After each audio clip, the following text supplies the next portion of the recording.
أعوذ بالله من الشيطان الرجيم.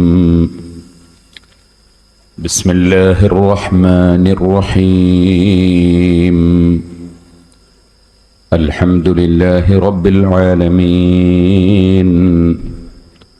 نشهد أن لا إله إلا الله ونشهد أن محمدا عبده ورسوله.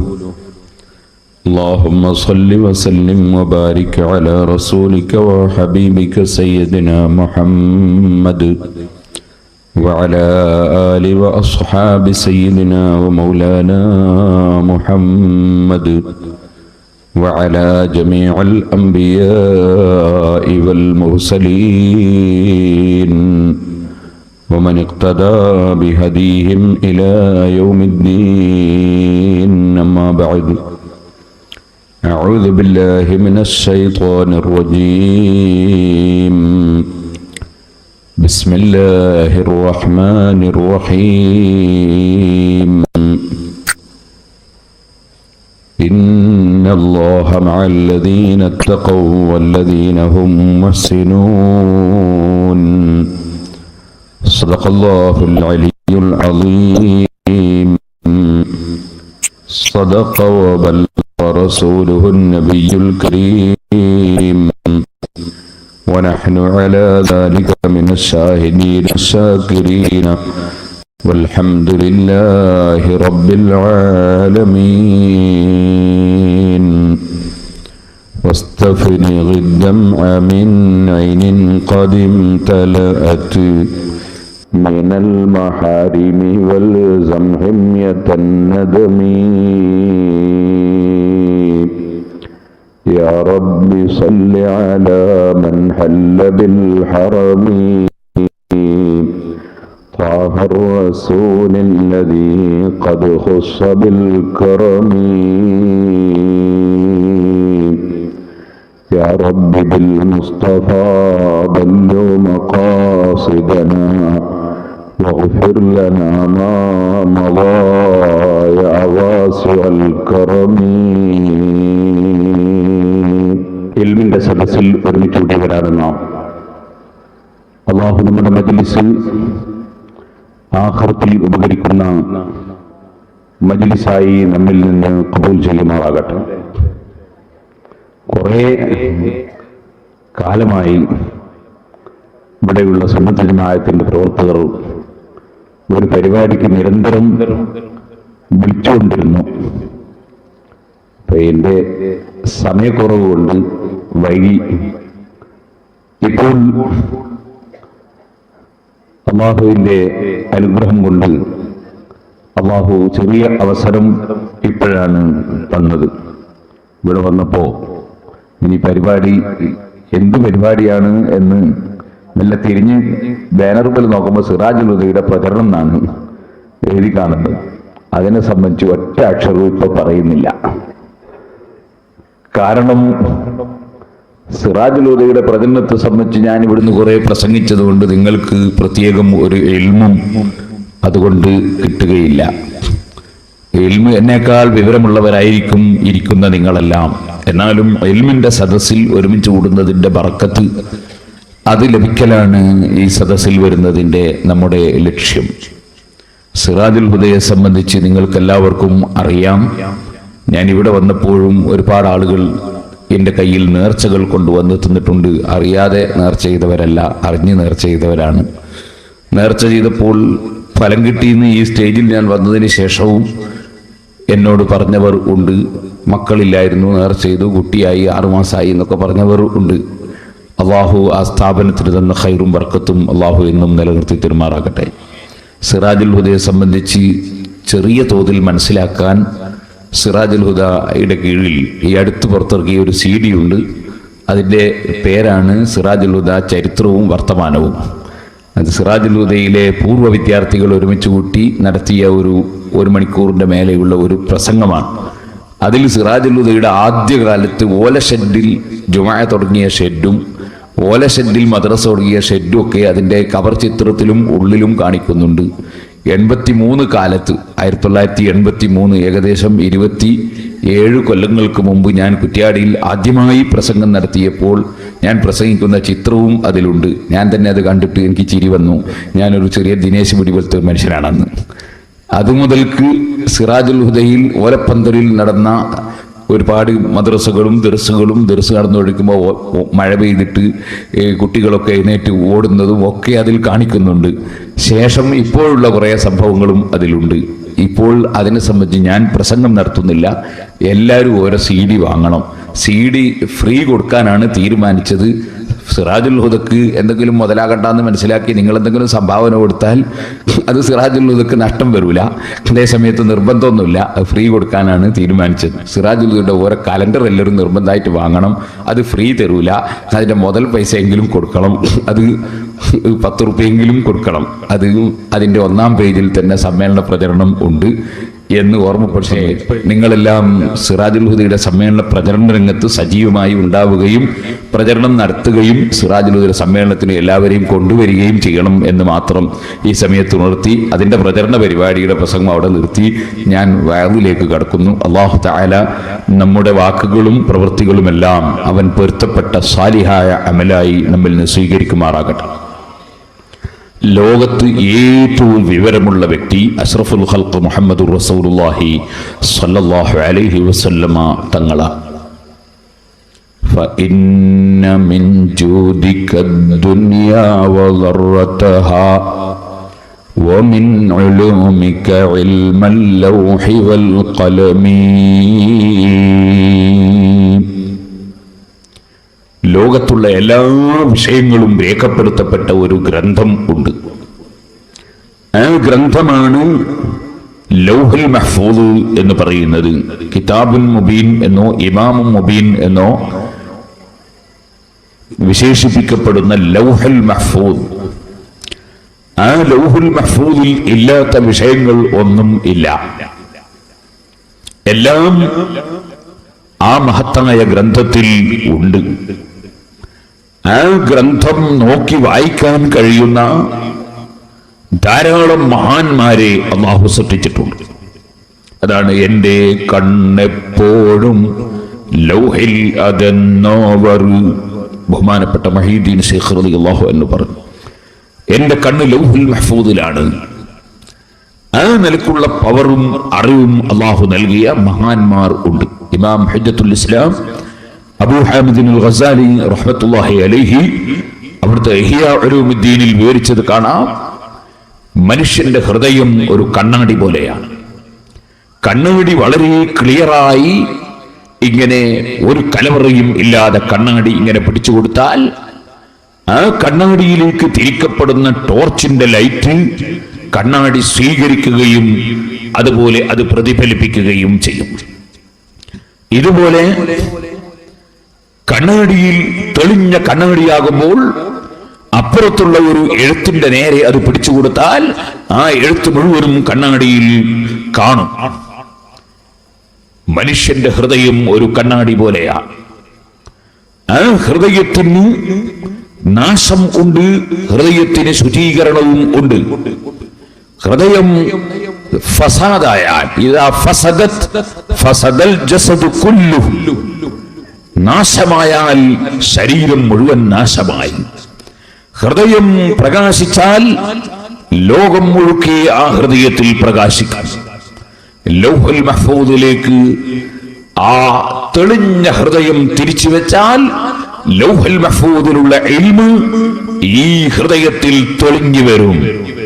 അങ്ങനെയുള്ള ഹൃദയം ഉള്ള എത്രയോ മഹാന്മാരുണ്ട് എന്ന് മഹാനായ ഇമാം ഗസാലി റളിയല്ലാഹു അൻഹു ഇഹ്യാ ഉലൂമുദ്ദീനിൽ വിവരിച്ചിട്ടുണ്ട്.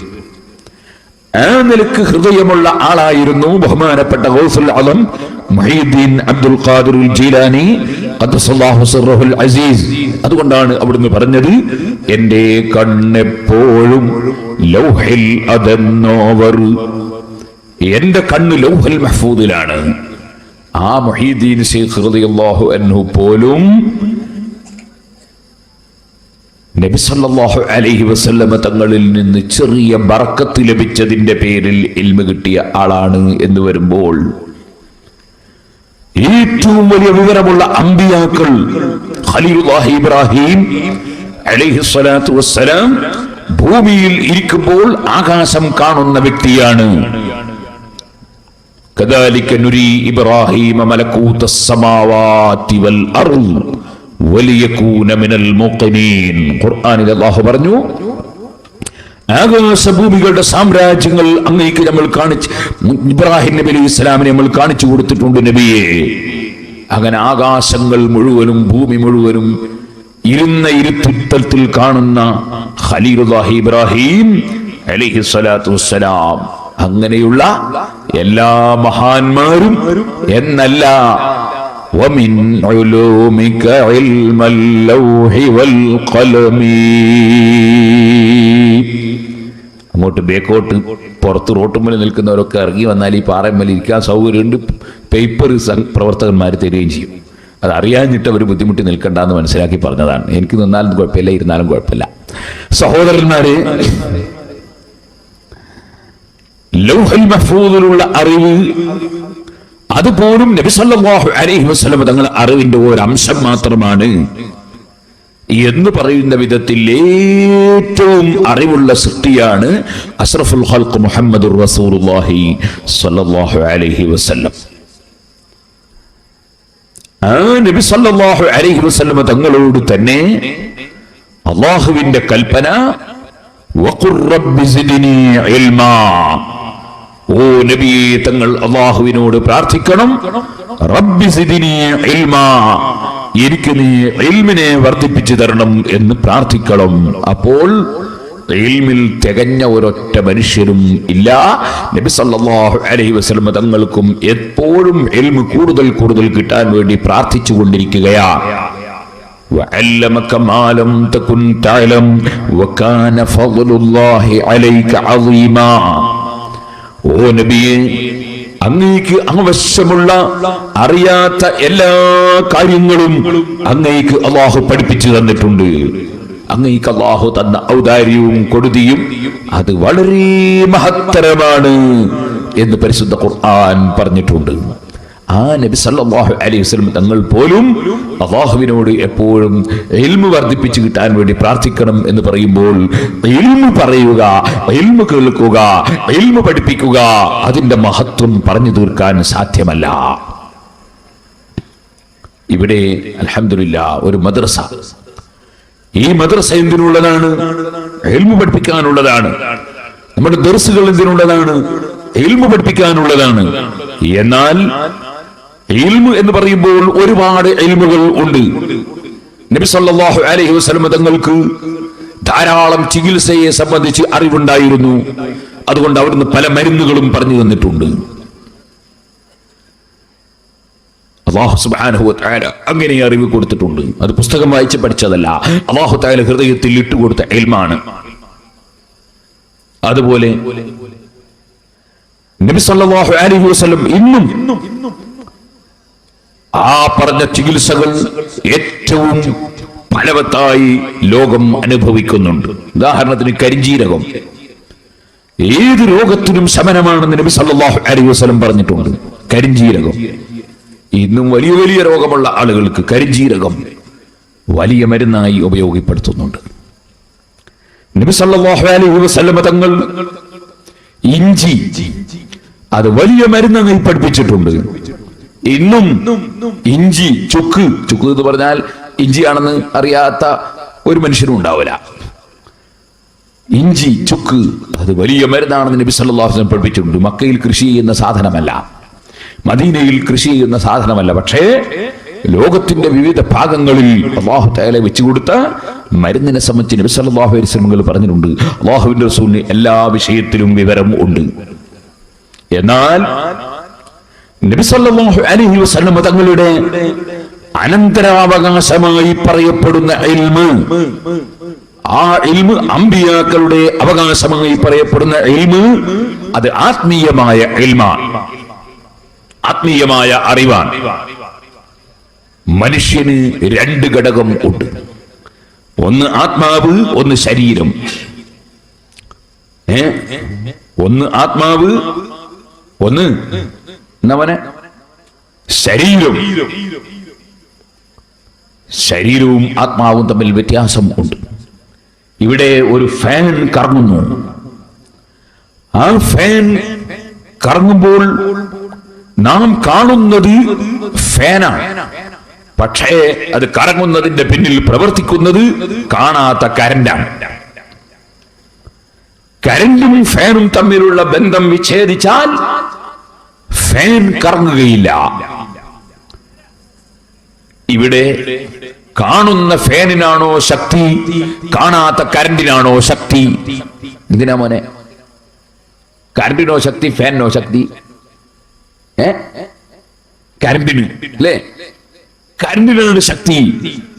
കാരണം അതേ കരണ്ട് കൊണ്ട് ഇവിടെ ഈ മൈക്ക് സെറ്റ് വർക്ക് ചെയ്യുന്നുണ്ട്, അപ്പുറത്ത് ട്യൂബ് കത്തുന്നുണ്ട്, അങ്ങനെ തുടങ്ങിയിട്ട് വലിയ വലിയ യന്ത്രങ്ങൾ വർക്ക് ചെയ്യുന്നുണ്ട് എന്ന് മാത്രം അല്ല, ഫാൻ കറങ്ങണമെങ്കിൽ കരണ്ട് വേണം, കരണ്ട് ഉണ്ടാകണമെങ്കിൽ ഫാൻ വേണ്ട. ഫാനുമായുള്ള ബന്ധം വിച്ഛേദിച്ചാലും കരണ്ടിന് ഒരു ശക്തിക്കുറവും ഇല്ല. ഇതുപോലെയാണ് മനുഷ്യന്റെ ആത്മാവും ശരീരവും. ശരീരം വർക്ക് ചെയ്യണമെങ്കിൽ ആത്മാവിന്റെ സഹായം വേണം. 4 മാസം വരെ ഉമ്മയുടെ വയറ്റിൽ കുട്ടി മിണ്ടാതെ കിടന്നു. 4 മാസമായപ്പോൾ കുട്ടി ചലിക്കാൻ തുടങ്ങി. കാരണം 4ാമത്തെ മാസത്തിലാണ് ആത്മാവിനെ, റൂഹിനെ മലക്കുകൾ കൊണ്ടുവന്ന് നിക്ഷേപിച്ചത്. അപ്പോൾ പിന്നെ കുട്ടി ചലിക്കാൻ തുടങ്ങി. അതുവരെ കുട്ടി അനങ്ങിയില്ല. കുറെ കാലം ജീവിച്ച ഒരു മനുഷ്യൻ ഒരു ദിവസം അദ്ദേഹത്തിന്റെ റൂഹ് ശരീരത്തിൽ നിന്ന് വേർപെട്ടു. പിന്നെ അദ്ദേഹം കിടന്നു.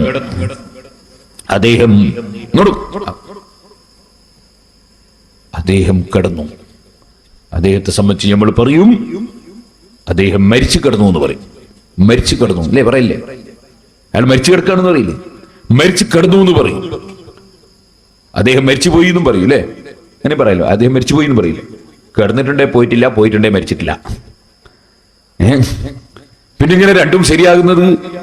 അതെ, മരിച്ചു കിടന്നു എന്ന് പറയുന്നത് ശരീരമാണ്. ആത്മാവ് ശരീരത്തിൽ പിരിഞ്ഞപ്പോൾ ശരീരം കിടന്നു. മരിച്ചു പോയി എന്ന് പറഞ്ഞതോ? മരിച്ചു പോയി എന്ന് പറഞ്ഞത് ആത്മാവാണ്. ശരീരവുമായി വേർപെട്ടപ്പോൾ ആത്മാവ് പോയി. ആത്മാവിന് പോകാൻ ശരീരം വേണ്ട, ശരീരത്തിന് പോകാൻ ആത്മാവ് വേണം. കരണ്ടും ഫാനും പോലെ കരണ്ടില്ലാതെ ഫാൻ കറങ്ങുന്നില്ല, ഫാനില്ലെങ്കിലും കരണ്ടിന് ശക്തിയുണ്ട്. അപ്പൊ ശരീരത്തെക്കാൾ ശക്തിയുള്ളതും പ്രസക്തിയുള്ളതും ആത്മാവിനാണ്. നിങ്ങൾ മനസ്സിലാക്കണം. ഈ ആത്മാവിന്റെ ആരോഗ്യത്തിന് ആവശ്യമായ അറിവ്, അതാണ് ആത്മീയമായ അറിവ്. അതാണ് അമ്പിയാക്കളുടെ അവകാശമായി പറയപ്പെടുന്ന അറിവ്. ആ അറിവ്, അമ്പിയാക്കളുടെ സ്വത്തവകാശമായി പറയപ്പെടുന്ന അറിവ്, ദീനീയായ അറിവ്, ആത്മീയമായ അറിവ്, അത് ചെറിയ കാര്യം അല്ല. അത് എത്രത്തോളം മനുഷ്യന് നേടാൻ കഴിയുന്നുണ്ടോ അത്രത്തോളം ആത്മീയമായ ആരോഗ്യമുണ്ടാകാൻ സാധ്യതയുണ്ട്. അതുകൊണ്ട് ഏറ്റവും പ്രധാനമായി നാം ശ്രദ്ധിക്കേണ്ടത് ആത്മീയമായ അറിവ് നേടാനാണ്. ആത്മീയമായ അറിവുകൾ ധാരാളമായി നേടിയെടുക്കാൻ വേണ്ടി ശ്രമിക്കണം. സഹോദരന്മാരെ, അതിന് എന്തെല്ലാം മാർഗങ്ങളുണ്ടോ അതൊക്കെ സ്വീകരിക്കണം. മദ്രസയും ദർസും കോളേജും എല്ലാം ആത്മീയമായ അറിവ് നേടാനുള്ള വേദികളാണ്. വഅദിന്റെ സദസ്സുകൾ ആത്മീയമായ അറിവ് നേടാനുള്ള വേദികളാണ്. അങ്ങനെ ആത്മീയമായ അറിവുകൾ ധാരാളമായി നേടിയെടുക്കാൻ നാം ശ്രമിക്കണം. ആത്മീയമായി വലിയ അറിവുള്ള ആളായിരുന്നു ബഹുമാനപ്പെട്ട സയ്യിദുന മുഹമ്മദ് ബിൻ ഇദ്രീസ് ശാഫിഈ റളിയല്ലാഹു അൻഹു. ഞാൻ ഇമാം ശാഫിഈ എന്ന പേരിൽ ശാഫി ഇമാം റളിയല്ലാഹു അൻഹുവിനെ സംബന്ധിച്ച് മാത്രം പറയുന്ന CD പുറത്തിറക്കിയിട്ടുണ്ട്. ആവശ്യമുള്ളവർക്ക് വാങ്ങി കേട്ടു നോക്കാം. ഞാനതിൽ വിശദമായി ഇമാം ശാഫിഈ റളിയല്ലാഹു അൻഹുവിനെ സംബന്ധിച്ച് പറഞ്ഞിട്ടുണ്ട്. സഹോദരന്മാരെ, ശാഫി ഇമാം റളിയല്ലാഹു അൻഹുവിനെ സംബന്ധിച്ച് ഞാൻ എന്താണ് പറയാൻ കാരണം? ഇപ്പോൾ ചില ആളുകൾ ഇമാമിങ്ങളെ സ്വീകരിക്കുന്നതിന് പകരം പ്രമാണം സ്വീകരിക്കണം എന്ന് പറഞ്ഞു ഇറങ്ങുന്നവർ ഉണ്ട്.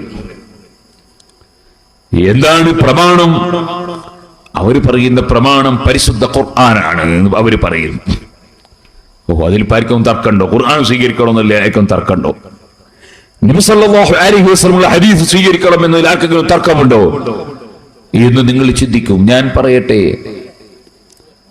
നബി സല്ലല്ലാഹു അലൈഹി വസല്ലം തങ്ങളുടെ ഹദീസുകളും അല്ലാഹുവിന്റെ പരിശുദ്ധ ഖുർആനും ആ പ്രമാണങ്ങൾ നന്നായി മനസ്സിലാക്കിയ പണ്ഡിതന്മാരാണ് ഇമാമിങ്ങൾ.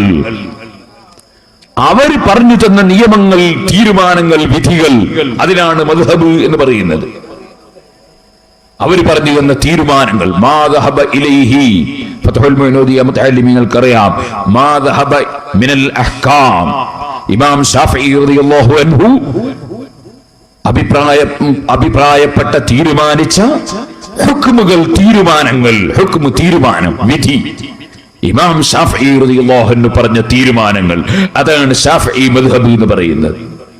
4 മദ്ഹബുകൾ എന്ന് പറഞ്ഞാൽ 4 ഇമാമിങ്ങൾ പറഞ്ഞ തീരുമാനങ്ങൾ. അവർ എങ്ങനെയാണ് തീരുമാനം പറഞ്ഞത്? രാമായണം നോക്കിയിട്ടല്ല, മഹാഭാരതം നോക്കിയിട്ടല്ല, അല്ലെങ്കിൽ ബൈബിൾ നോക്കിയിട്ടല്ല, 4 പത്രം വായിച്ചിട്ടല്ല. അവര് നിയമം പറഞ്ഞത് ഫത്ഹുൽ മുഈനിൽ തന്നെ പറഞ്ഞിട്ടുണ്ട്. വസ്തിംദാദുഹു മിനൽ കിതാബി വസ്സുന്നതി വൽ ഇജ്മാഇ വൽ ഖിയാസ്. ഇസ്ലാമിന്റെ പ്രമാണങ്ങൾ, ആ പ്രമാണങ്ങളിൽ നിന്നാണ് കർമ്മശാസ്ത്ര പണ്ഡിതന്മാര് തീരുമാനം കണ്ടെത്തിയത്. ആ പ്രമാണങ്ങളിൽ നിന്ന് വിവരമുള്ളവർ കണ്ടെത്തിയ നിയമങ്ങൾ, ആ നിയമങ്ങൾ അനുസരിച്ച് ജീവിക്കുന്ന മുസ്ലിമീങ്ങൾ 1400-ലധികം വർഷമായി അവർ അവരുടെ മുൻഗാമികളായ പണ്ഡിതന്മാരെ മുഖേന മനസ്സിലാക്കിയ നിയമങ്ങൾ, ആ നിയമങ്ങൾ അനുസരിച്ച് മുസ്ലിം ഉമ്മത്ത് ഒറ്റക്കെട്ടായി ജീവിക്കുമ്പോൾ മുസ്ലിം ഉമ്മത്തിനെ നശിപ്പിക്കാനും മുസ്ലിം ഉമ്മത്തിനെ ഭിന്നിപ്പിക്കാനും ഉദ്ദേശിച്ച കക്ഷികൾ അവർ പൂർവകാലത്ത് നമുക്ക് കിട്ടിയ മതത്തെ മാറ്റിമറിക്കാൻ വേണ്ടി ആ പറഞ്ഞ പണ്ഡിതന്മാരുടെ നിയമങ്ങൾ, അവർ പറഞ്ഞ തീരുമാനങ്ങൾ ചോദ്യം ചെയ്യാൻ വേണ്ടി ഓരോ കക്ഷികളും പ്രമാണം എടുത്ത് സ്വന്തത്തിൽ ദുർവ്യാഖ്യാനം ചെയ്തു. ആ ദുർവ്യാഖ്യാനത്തിൽ അറിവ് കുറഞ്ഞ പലരും പെട്ടുപോയി. അള്ളാഹു അവർക്ക് സന്മാർഗത്തിന്റെ വഴി കാണിച്ചു കൊടുക്കട്ടെ. ഇവിടെ അത്തരത്തിലുള്ള കക്ഷികൾ ഇല്ലാത്തതുകൊണ്ട് ഞാൻ ആ വിഷയത്തിലേക്ക് വിശദമായി കടന്ന് സംസാരിക്കുന്നില്ല. ഒരാമുഖമായി മാത്രം ഞാൻ നിങ്ങളോട് പറയുകയാണ്. പ്രമാണത്തിന്റെ കോലെങ്ങനെന്നറിയോ? ഒരാസ്പത്രിയിൽ ഒരാൾ പോയി. ആസ്പത്രിയിൽ കയറി ചെല്ലുമ്പോ തന്നെ ചുമരിന്റെ മേലെ എഴുതി വെച്ചതുകൊണ്ട് ഇവിടെ തുപ്പുക. അപ്പൊ മൂപ്പര് കാർക്കിച്ചിട്ട് ചുമരമേലെ ഒരൊറ്റ തുപ്പ് കൊടുത്തു. അപ്പോ വാച്ച്മാൻ വന്ന് പിടിച്ചു, എന്തിനാ ആസ്പത്രിയുടെ ചുമരുമേൽ തുപ്പി വെച്ച്? ഇയാൾ പറഞ്ഞു, ഞാൻ പ്രമാണം അനുസരിച്ച് പോകുന്ന ആളാണ്. എന്ത് പ്രമാണം? ഈ ചുമരിന്റെ മേലെ എഴുതി വെച്ച് നിങ്ങൾ കാണുന്നില്ലേ, ഇവിടെ തുപ്പുക. ഈ വാച്ച്മാൻ ചോദിച്ചു, അല്ല സാഹിബേ, നിങ്ങൾക്ക് മുഖില്ലേ? എന്തേ? ഇവിടെ തുപ്പുകാൻ അവിടെ എഴുതി വെച്ചിട്ട് ഇന്നേ വരെ ആരെങ്കിലും അവിടെ തുപ്പിയിട്ടുണ്ടോ? ആരും തുപ്പിയില്ല. ആസ്പത്രി ഉണ്ടാക്കിയിട്ട് നൂറ്റാണ്ടുകളായി, ഇന്ന് വരെ ഒരു മനുഷ്യൻ അവിടെ തുപ്പിയില്ല. അവർക്ക് എവിടെ തുപ്പിയത്? അവർ തുപ്പിയത് ആസ്പത്രി ഉണ്ടാക്കിയ അന്ന് മുതൽ തുപ്പി വരുന്നുണ്ട്, എഴുതിയും വെച്ചിട്ടുണ്ട്. എവിടെ തുപ്പിയത്? അതിന്റെ നേരെ ചുവടെ ഒരു ചട്ടി വെച്ചിട്ടുണ്ട്. ആ ചട്ടിയിൽ കുറെ പൂഴിയിട്ട് വെച്ചിട്ടുണ്ട്. ആ പൂഴിയിലാണ്, മണലിലാണ് ഇന്ന് വരെ ഉള്ള ആളുകൾ തുപ്പിയത്. അപ്പൊ ഇയാളെ മറുപടി, അത് ഇന്ന് വരെയുള്ള ആളുകൾക്ക് പിഴവ് പറ്റി. പിന്നെ തുപ്പുണ്ട് ചുമരുമല. അതെന്താ കാരണം? ചുമരുമലാണ് ഇവിടെ എഴുതി വെച്ചത്. ചട്ടിയിലാണ് തുപ്പണമെങ്കിൽ ചട്ടീന്റെ ഉള്ളിൽ എഴുതി വെക്കേണ്ടത് ഇവിടെ തുപ്പുക. ചുമരുമല എഴുതി വെച്ച സ്ഥിതിക്ക് ചുമരുമ തുപ്പളം. സുബ്ഹാനല്ലാഹ്. ഞാൻ ചോദിക്കട്ടെ, ഇദ്ദേഹത്തെ വളരെ പെട്ടെന്ന് തന്നെ ആശുപത്രിയുടെ ഉള്ളിലേക്ക് കൂട്ടിക്കൊണ്ടുപോയി ചികിത്സ നടത്തുകയല്ലേ വേണ്ടത്? എന്നാ സഹോദരന്മാരെ, പറഞ്ഞത് ശരിയെന്നല്ലേ? അയാൾ പറഞ്ഞ പ്രമാണം അങ്ങനെ തന്നെയല്ലേ ഉള്ളത്? ഇവിടെ തുപ്പാൻ ചുമരുമലല്ലേ എഴുതി വെച്ചത്? പക്ഷെ തുപ്പേണ്ടത് അവിടെയാണോ? ഇവിടെ തുപ്പുക എന്ന് എഴുതി വെച്ചത് കൊണ്ട് എന്താണ് ഉദ്ദേശം? ആ ഉദ്ദേശം അന്ന് മുതൽ ഇന്ന് വരെ തുപ്പിയവർ എവിടെ തുപ്പി എന്ന് നോക്കിയിട്ട് മനസ്സിലാക്കണം. അതില്ലാതെ വെറും എഴുത്തു നോക്കി മനസ്സിലാക്കിയാൽ അബദ്ധം വരും. ഇത് തന്നെയാണ് പരിശുദ്ധ ഇസ്ലാമിന്റെ പ്രമാണം നോക്കുന്ന സ്ഥലത്തും അബദ്ധങ്ങൾ സംഭവിച്ചവർക്ക് മുഴുവനും പറ്റിയ അബദ്ധം. നിങ്ങൾക്കറിയാമല്ലോ, ഖാദിയാനി വന്നു, നബി സല്ലല്ലാഹു അലൈഹി വസല്ലമ തങ്ങൾക്ക് ശേഷം പുതിയ നബി വന്നു പോയി എന്ന് പറഞ്ഞു. അവൻ പറഞ്ഞു, പ്രമാണം ഞാൻ പറയും പോലെയാണ്. സുബ്ഹാനല്ലാഹ്. കള്ളത്തരീഖത്തുകാരൻ വന്നു, നിസ്കാരം തീരെ വേണ്ടെന്ന് വാദിച്ചു. അവൻ പറഞ്ഞു, ഖുർആൻ പറയുന്നത് അങ്ങനെയാണ്. പിന്നെ നമ്മുടെ JCB കാണുമ്പോൾ ഓർമ്മ വരുന്ന മൗലവി വന്നു. അയാൾ വന്നിട്ട് പറഞ്ഞു, നിസ്കാരം 3 മാത്രമേ പാടുള്ളൂ, പ്രമാണം ഞാൻ പറയും പോലെയാണ്. ഇങ്ങനെ ലോകത്ത് ഏതെല്ലാം കക്ഷികൾ ഇസ്ലാമിൽ നിന്ന് പുറത്തുപോയവർ തന്നെ വന്നിട്ടുണ്ടോ അവരെല്ലാം ഉദ്ധരിച്ചത് പ്രമാണം ഖുർആനാണ്. എന്തിനധികം പറയണം, നിങ്ങളെ ഈ മലപ്പുറം ജില്ല അനുഗ്രഹീതമായ ഒരു ജില്ലയാണ്. അതിപ്പോ നിങ്ങളെ സോപ്പിടാൻ വേണ്ടി പറഞ്ഞതൊന്നുമല്ല, അതങ്ങനെ തന്നെയാണ്. ഞാൻ സിറാജുൽ ഹുദ തുടങ്ങിയിട്ട് അവിടുത്തെ കുട്ടികൾക്ക് ഓതി കൊടുക്കുന്നത് ഫത്ഹുൽ മുഈനാണ്. അത് മലപ്പുറത്തുനിന്ന് ഉണ്ടാക്കിയതാ, പൊന്നാനിയിൽ നിന്ന് ഉണ്ടാക്കിയ കിതാബാണ്. അതുപോലെ നാം ഓതിക്കെടുക്കുന്ന കിതാബുൽ അദ്കിയ അത് മലപ്പുറത്തു നിന്നുണ്ടാക്കിയതാണ്. മലപ്പുറം ജില്ലയിൽ വലിയ വലിയ ആലിമീങ്ങൾ ജീവിച്ചിട്ടുണ്ട്, വലിയ വലിയ സയ്യിദന്മാര് ജീവിച്ചിട്ടുണ്ട്, വലിയ വലിയ മഹാന്മാര് ജീവിച്ചിട്ടുണ്ട്. ഞാൻ പറഞ്ഞു വരുന്നത്, ഈ മലപ്പുറം ജില്ലയിലെ മഞ്ചേരിയിൽ ഒരു മൗലവിയും വന്നു. നല്ല ആളുള്ളത് കൊണ്ട് ബർക്കാൾ വന്നുകൂടാന്നില്ലല്ലോ. അദ്ദേഹം വന്നിട്ട് എന്ത് ചെയ്തു? അദ്ദേഹം അച്ഛനായി എന്ന് പറഞ്ഞാൽ അദ്ദേഹത്തിന് മക്കളുണ്ടായി എന്നല്ല ഞാൻ പറഞ്ഞതിന്റെ അർത്ഥം. മക്കളില്ലാതെ അച്ഛനാകുന്ന ഒരു കൂട്ടരുണ്ട്. അങ്ങനെ കല്യാണം പോലും കഴിക്കാതെ അച്ഛനാകലുണ്ട്. അങ്ങനെ കല്യാണം കഴിക്കാതെ അച്ഛനാകുന്ന അച്ഛനായി അഥവാ ക്രിസ്ത്യാനിയായി ആ അലവി മൗലവി പരിശുദ്ധ ഖുർആനിലെ ആയത്ത് അച്ചടിച്ച് വിതരണം ചെയ്യുന്നു. അതിൽ അദ്ദേഹം പറയുന്നു, വല്യഹ്കും അഹ്ലുൽ ഇൻജീലി എന്ന് പറഞ്ഞിട്ട് പരിശുദ്ധ ഖുർആൻ അതാ ഇൻജീൽ അനുസരിച്ച് വിരിക്കാൻ പറഞ്ഞിട്ടുണ്ട്. അതുകൊണ്ട് ബൈബിളാണ് ശരി, ബൈബിൾ അനുസരിച്ചാണ് വിരിക്കേണ്ടത്, ബൈബിളാണ് പിന്തുടരേണ്ടത് എന്നതിന് ഖുർആൻ അദ്ദേഹം ദുർവ്യാഖ്യാനം ചെയ്യുന്നു. അങ്ങനെ ലോകത്ത് പരിശുദ്ധ ഖുർആനാകുന്ന ഏറ്റവും വലിയ പ്രമാണം തന്നെ പലരും ദുർവ്യാഖ്യാനം ചെയ്ത് ഇസ്ലാമിൽ നിന്ന് പടികടന്നു പോയി. അതുകൊണ്ട് മുസ്ലിമീങ്ങളെ, ആദ്യമായി ഈ സദസ്സിൽ എല്ലാ ചെറുപ്പക്കാരോടും കാരണവന്മാരോടും സ്ത്രീകളോടും ഒന്നാമത്തെ വസിയ്യത്തായി പറയാനുള്ളത്, നമ്മൾ ഓർക്കണം, 5 നേരത്തെ നിസ്കാരത്തിലും നമ്മൾ റബ്ബിനോട് താണുവീണ് പ്രാർത്ഥിക്കുന്ന പ്രാർത്ഥന, ഇഹ്ദിനസ് സിറാത്തൽ മുസ്തഖീം, നേരെയുള്ള വഴിയിൽ ഞങ്ങളെ നീ വഴി നടത്തണം അല്ലാഹ്. ആ നേരെയുള്ള വഴി ഏതാണ്? അതാ അത് പ്രമാണം. ഓരോ മനുഷ്യനും പ്രമാണം നോക്കുന്ന വഴിയല്ല, ഓരോ മനുഷ്യനും പ്രമാണം നോക്കുന്ന വഴിയല്ല.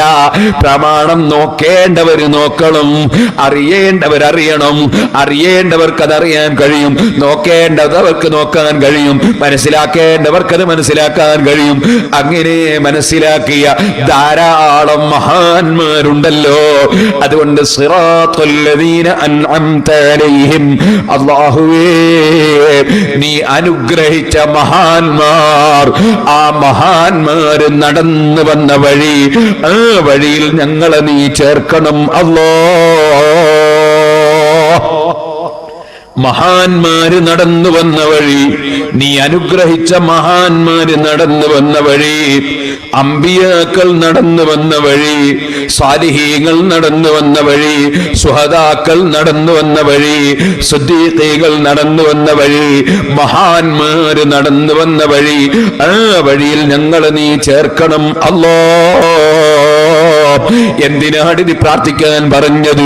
ആ വഴിയിൽ നിന്നൊരു മനുഷ്യൻ വ്യതിചലിച്ചു പോയാൽ അവൻ എന്ത് പ്രമാണം പറഞ്ഞാലും അവന് പ്രമാണം മനസ്സിലായിട്ടില്ല, അവൻ പ്രമാണം തെറ്റിദ്ധരിച്ചവനാണ്, അല്ലെങ്കിൽ തെറ്റിദ്ധരിപ്പിക്കപ്പെട്ടവനാണ്, അല്ലെങ്കിൽ അബദ്ധത്തിൽ ചാടിയവനാണ്, അല്ലെങ്കിൽ പിഴച്ചു പോയവനാണ്, അല്ലെങ്കിൽ പിശാചിന്റെ വഞ്ചനയിൽ കുടുങ്ങിയവനാണ്, അല്ലെങ്കിൽ തടീച്ചയ്ക്ക് വഴിപ്പെട്ടവനാണ്, അല്ലെങ്കിൽ കാര്യലാഭത്തിൽ പോയവനാണ്. ഇത് മനസ്സിലാക്കി നമ്മൾ നമ്മുടെ മുൻഗാമികളായ സാലിഹീങ്ങളായ സജ്ജനങ്ങളായ ഇമാമിങ്ങൾ പഠിപ്പിച്ചു വന്ന വഴി, മുൻഗാമികളായ മഹാന്മാര് പഠിപ്പിച്ചു വന്ന വഴി, വിശ്വാസരംഗത്ത് എന്താണോ കർമ്മരംഗത്ത് എന്താണോ അത് മുറുകെ പിടിച്ച് ജീവിക്കണമെന്ന് മാത്രം ആമുഖമായി അവനവന്റെ ഈമാൻ രക്ഷിക്കാൻ വേണ്ടി, ഈമാനാണല്ലോ ഏറ്റവും വലുത്, അതിനുവേണ്ടി പ്രത്യേകമായി ഞാൻ ഉണർത്തുകയാണ്. രണ്ടാമതായി പറയട്ടെ, നമ്മൾ ഉറച്ച സുന്നികളായാൽ മാത്രം പോരാ. സുന്നത്ത് ജമാഅത്ത് എന്ന് പറയുന്ന വാക്കിന്റെ അർത്ഥം തന്നെ നബി സല്ലല്ലാഹു അലൈഹി വസല്ലം തങ്ങളുടെ നടപടിയും മുസ്ലിം ഉമ്മത്തിന്റെ കൂട്ടായ്മയും അംഗീകരിക്കുന്നവൻ എന്നാണ് സുന്നത്ത് ജമാഅത്തുകാരൻ എന്നതിനർത്ഥം. ആ കൂട്ടായ്മ അംഗീകരിക്കുന്നതോടുകൂടെ വിശ്വാസരംഗത്ത് അത് അംഗീകരിക്കുന്നതോടുകൂടെ കർമ്മരംഗത്ത് നമ്മൾ നന്നാകണം. കർമ്മരംഗത്ത് നന്നാകണം എന്ന് ഞാൻ പറഞ്ഞാൽ, ഓ മുസ്ലിം സഹോദരന്മാരെ, അഷ്റഫുൽ ഖൽഖ് സല്ലല്ലാഹു അലൈഹി വസല്ലമ തങ്ങളുടെ സഹാബത്തിന്റെ ജീവിതം എന്താണ്? അവരാരെങ്കിലും ഒരു നേരത്തെ നിസ്കാരം ഖളാക്കിയവരുണ്ടായിരുന്നോ? ഏതെങ്കിലും ഒരു സഹാബി എപ്പോഴെങ്കിലും ഒരു നിസ്കാരം ഖളാക്കിയിരുന്നോ? ഇല്ല. സുബ്ഹി അടക്കം ഒരൊറ്റ നേരത്തെ നിസ്കാരം നബി സല്ലല്ലാഹു അലൈഹി വസല്ലം തങ്ങളുടെ സഹാബത്ത് ഖളാക്കിയിട്ടില്ല. നിസ്കരിക്കാനാണ് നിർദ്ദേശം. ആ നിസ്കാരം ശത്രുക്കളുമായി ഏറ്റുമുട്ടുന്ന ഘോരമായ യുദ്ധം നടക്കുന്ന സമയത്ത് പോലും നിസ്കാരം ഖളാക്കാൻ അനുവദിക്കുന്നില്ല. സമയത്ത് തന്നെ നിസ്കരിക്കണം. പുരുഷന്മാരോട് നിർദ്ദേശം പരമാവധി ജമാഅത്തായി നിസ്കരിക്കണമെന്നാണ്. ആ ജമാഅത്തും പരിശുദ്ധ ഖുർആൻ പറഞ്ഞു, ഓ നബിയേ, യുദ്ധം നടക്കുന്ന സമയത്ത് തങ്ങൾ അതാ ഇമാമത്ത് നിന്ന് നിസ്കരിക്കുക. സഹാബത്താകുന്ന സൈന്യത്തെ രണ്ട് ബാച്ചായി തിരിക്കുക. ഒരു ബാച്ച് തങ്ങളെ കൂടെ നിസ്കരിക്കുക, ഒരു ബാച്ച് കാത്തിരിക്കുക. ആ ഒരു ബാച്ചും കൊണ്ട് ഒരു റകഅത്ത് നിസ്കരിച്ചു കഴിഞ്ഞാൽ, അല്ലെങ്കിൽ 2 റകഅത്ത് നിസ്കരിച്ചു കഴിഞ്ഞാൽ നബിയെ തങ്ങൾ മറ്റുള്ളവരെ കാത്തിരിക്കുക. ആ ആദ്യത്തെ ബാച്ച് അവരെ നിസ്കാരം പൂർത്തീകരിച്ച് പിരിഞ്ഞു പോവുക. പിന്നീട് നേരത്തെ കാത്തുനിന്നിരുന്ന കാവൽ നിന്നിരുന്നവർ അങ്ങയെ വന്ന് പിന്തുടർന്ന് നിസ്കാരം ആരംഭിക്കുക. അവരെയും കൊണ്ട് തങ്ങൾ നിസ്കാരം പൂർത്തീകരിക്കുക. ആകയാൽ ചുരുക്കി പറഞ്ഞാൽ ജമാഅത്തായി തന്നെ പരമാവധി നിസ്കാരം നിർവഹിക്കണം. ഒരു നിലക്കും ജമാഅത്തായി നിസ്കരിക്കാൻ കഴിയാത്ത വിധം തിങ്ങി വെട്ടുന്ന ഘോരമായ പോരാട്ടമാണെങ്കിൽ ഫരിജാലൻ ഔ റുക്ബാനൻ, അവർ ഓടിക്കൊണ്ടോ നടന്നുകൊണ്ടോ ഓട്ടത്തിൽ നിസ്കരിക്കട്ടെ, നടത്തത്തിൽ നിസ്കരിക്കട്ടെ. ഇത് കഴിഞ്ഞ് നിസ്കരിക്കാമെന്ന് വെക്കാൻ നിവൃത്തിയില്ല, പിന്നെയാക്കാമെന്ന് മനസ്സിലാക്കാൻ നിവൃത്തിയില്ല. കൃത്യമായി നിസ്കരിക്കണം. ഓ മുസ്ലിമീങ്ങളെ, ഞാൻ വേദനയോടെ പറയട്ടെ, ചിലരൊക്കെ അഹ്ലുസ് സുന്നത്തി വൽ ജമാഅത്തിൽ ഉറച്ചു നിൽക്കുന്ന ജനങ്ങളാണ്. നല്ല വിശ്വാസമാണ്, പണ്ഡിതന്മാരോട് വലിയ ആദരവാണ്, തങ്ങന്മാരെ കണ്ടാ കൈപിടിച്ച് ചുംബിക്കലാണ്, പണ്ഡിതന്മാരെ കണ്ടാ പ്രാർത്ഥിക്കാൻ പറയലാണ്, വാളിന്റെ സദസ്സുകളിൽ ആവേശത്തോടെ പോകലാണ്, ആണ്ടിനും മുറൂസിലും നേർച്ചക്കൊക്കെ സജീവമാണ്. പക്ഷേ നിസ്കാരം ഖളാക്കുന്നതിൽ വലിയ പ്രശ്നമൊന്നും തോന്നാത്ത ചില സാധാരണക്കാരുണ്ട്. നിങ്ങളെ സദസ്സിൽ അത്തരക്കാരുണ്ടോ ഇല്ലേ എനിക്കറിയില്ല. ഓ മുസ്ലിം ചെറുപ്പക്കാരേ, ഒരിക്കലും ജീവിതത്തിൽ നിസ്കാരം ഖളാക്കി പോകരുത്. ഓ ഉമ്മമാരേ, ഒരിക്കലും നിസ്കാര സമയം നഷ്ടപ്പെടുത്തരുത്. ഫഖലഫ മിൻ ബഅദിഹിം ഖൽഫുൻ അദാഉ സ്വലാത വത്തബഉ ശഹവാതി ഫസൗഫ യൽഖൗന ഗയ്യാ.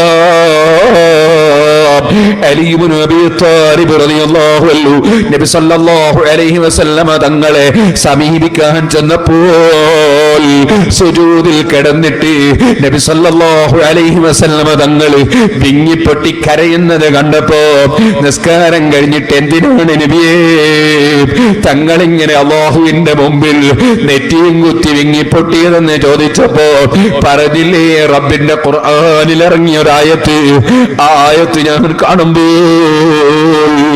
പിൽക്കാലത്ത് വരുന്ന എന്റെ സമുദായത്തിലുള്ള ജനങ്ങളെ കുറിച്ച് ഞാൻ വിഷമിച്ച് കരയുന്നു.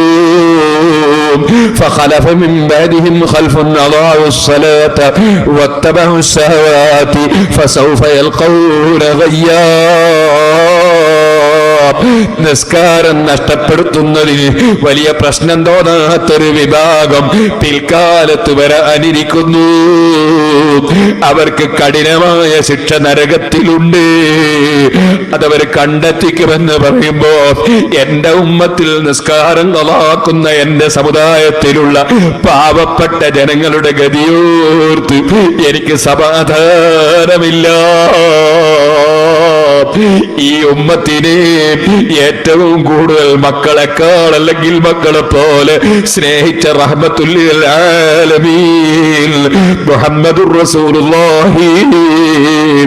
ഓ മുസ്ലിം ചെറുപ്പക്കാരാ, 1400ഓളം കൊല്ലങ്ങൾക്ക് ശേഷം ജനിക്കുന്ന എന്നെയും നിങ്ങളെയും ഓർത്തിട്ട് 1400ഓളം കൊല്ലങ്ങൾക്ക് മുമ്പ് നമ്മെ പ്രിയം വെച്ച നമ്മുടെ നേതാവ് ശഫീഉൽ മുദ്നിബീൻ മുഹമ്മദുർ റസൂലുള്ളാഹി സുജൂദിൽ കിടന്ന് കരയുന്നു കേട്ടോ.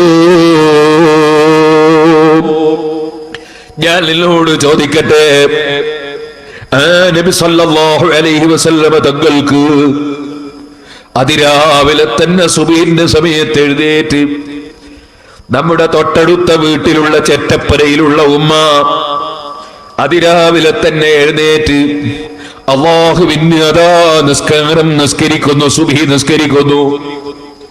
സുബഹി നിസ്കാരം പുരുഷന്മാരെ ജമാഅത്തായി നിസ്കരിക്കാൻ ശ്രമിക്കുക. അങ്ങനെ ജമാഅത്തായി നിസ്കരിച്ചാൽ അവനെ സംബന്ധിച്ച് അല്ലാഹുവിന്റെ റസൂൽ സല്ലല്ലാഹു അലൈഹി വസല്ലം പറഞ്ഞു, അവൻ രാത്രി മുഴുവനും എഴുന്നേറ്റ് സുന്നത്ത് നിസ്കരിച്ച പ്രതിഫലമുണ്ട് സുബ്ഹി ജമാഅത്തായി നിസ്കരിക്കുന്നവന്. എന്നാൽ കൃത്യമായി സുബ്ഹി നിസ്കരിക്കുന്നവൻ ഫീ ദിമ്മത്തില്ലാഹ്, വൈകുന്നേരം വരെ പടച്ചവന്റെ സ്പെഷ്യൽ സംരക്ഷണത്തിലാണ്, പ്രത്യേകമായ സംരക്ഷണത്തിലാണ്. വല്ലാത്ത പവറുള്ള നിസ്കാരം. അസ്സലാമു അലൈക അയ്യുഹൻ നബിയു, ഓ നബിയായവരെ അങ്ങേക്ക് സമാധാനത്തിന്റെ സന്ദേശമുണ്ട് നബിയേ. സുബ്ഹി ഖളാകാതെ നിസ്കരിക്കുന്ന മുഅ്മിനായ മുഅ്മിനത്തായ മനുഷ്യൻ മദീനയിൽ കിടക്കുന്ന നേതാവിനെ വിളിച്ച് രാവിലെ തന്നെ സലാം പറഞ്ഞു. ആ സമയത്ത് മദീനയിൽ കിടക്കുന്ന ലോകത്തിന്റെ മുഴുവൻ നേതാവായ മുഹമ്മദുർ റസൂലുള്ളാഹി സല്ലല്ലാഹു അലൈഹി വസല്ലം ആ സലാം അറിഞ്ഞുപോയി. മാ മിൻ അഹദിൻ യുസല്ലിമു അലയ്യ ഇല്ലാ വറദ്ദല്ലാഹു റൂഹി അർദ അലൈഹിസ്സലാം.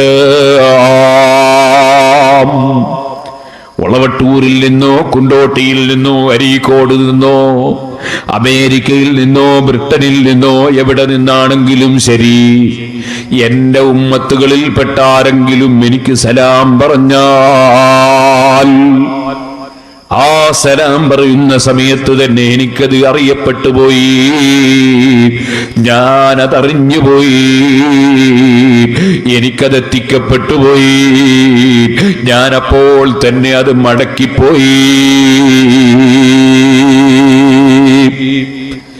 എവിടുന്ന് സലാം പറഞ്ഞാലും അവിടുന്ന് സലാം മടക്കുന്നു. അപ്പൊ ഈ ചെറ്റപ്പുരയിലെ ഉമ്മാമ എന്തൊരു ഭാഗ്യമുള്ള ഉമ്മാമയാണ്. രാവിലെ തന്നെ ലോകത്തിന്റെ നേതാവായ നബി സല്ലല്ലാഹു അലൈഹി വസല്ലം തങ്ങൾക്ക് സലാം പറഞ്ഞു. മദീനയിൽ അല്ലാഹുവിന്റെ റസൂൽ സലാം മടക്കി വഅലൈഹിസ്സലാം അല്ലെങ്കിൽ വഅലൈക്കുമുസ്സലാം, നിനക്ക് സമാധാനമുണ്ട് പെണ്ണേ, നിനക്ക് സമാധാനമുണ്ട് മോനെ, നിനക്ക് സമാധാനമുണ്ട് മോളെ. രാവിലെ തന്നെ നബി സല്ലല്ലാഹു അലൈഹി വസല്ലം തങ്ങൾ സമാധാനം ആശംസിച്ച ഒരു മനുഷ്യന്റെ ജീവിതത്തിന്റെ ബറക്കത്ത് എത്രയാണ്.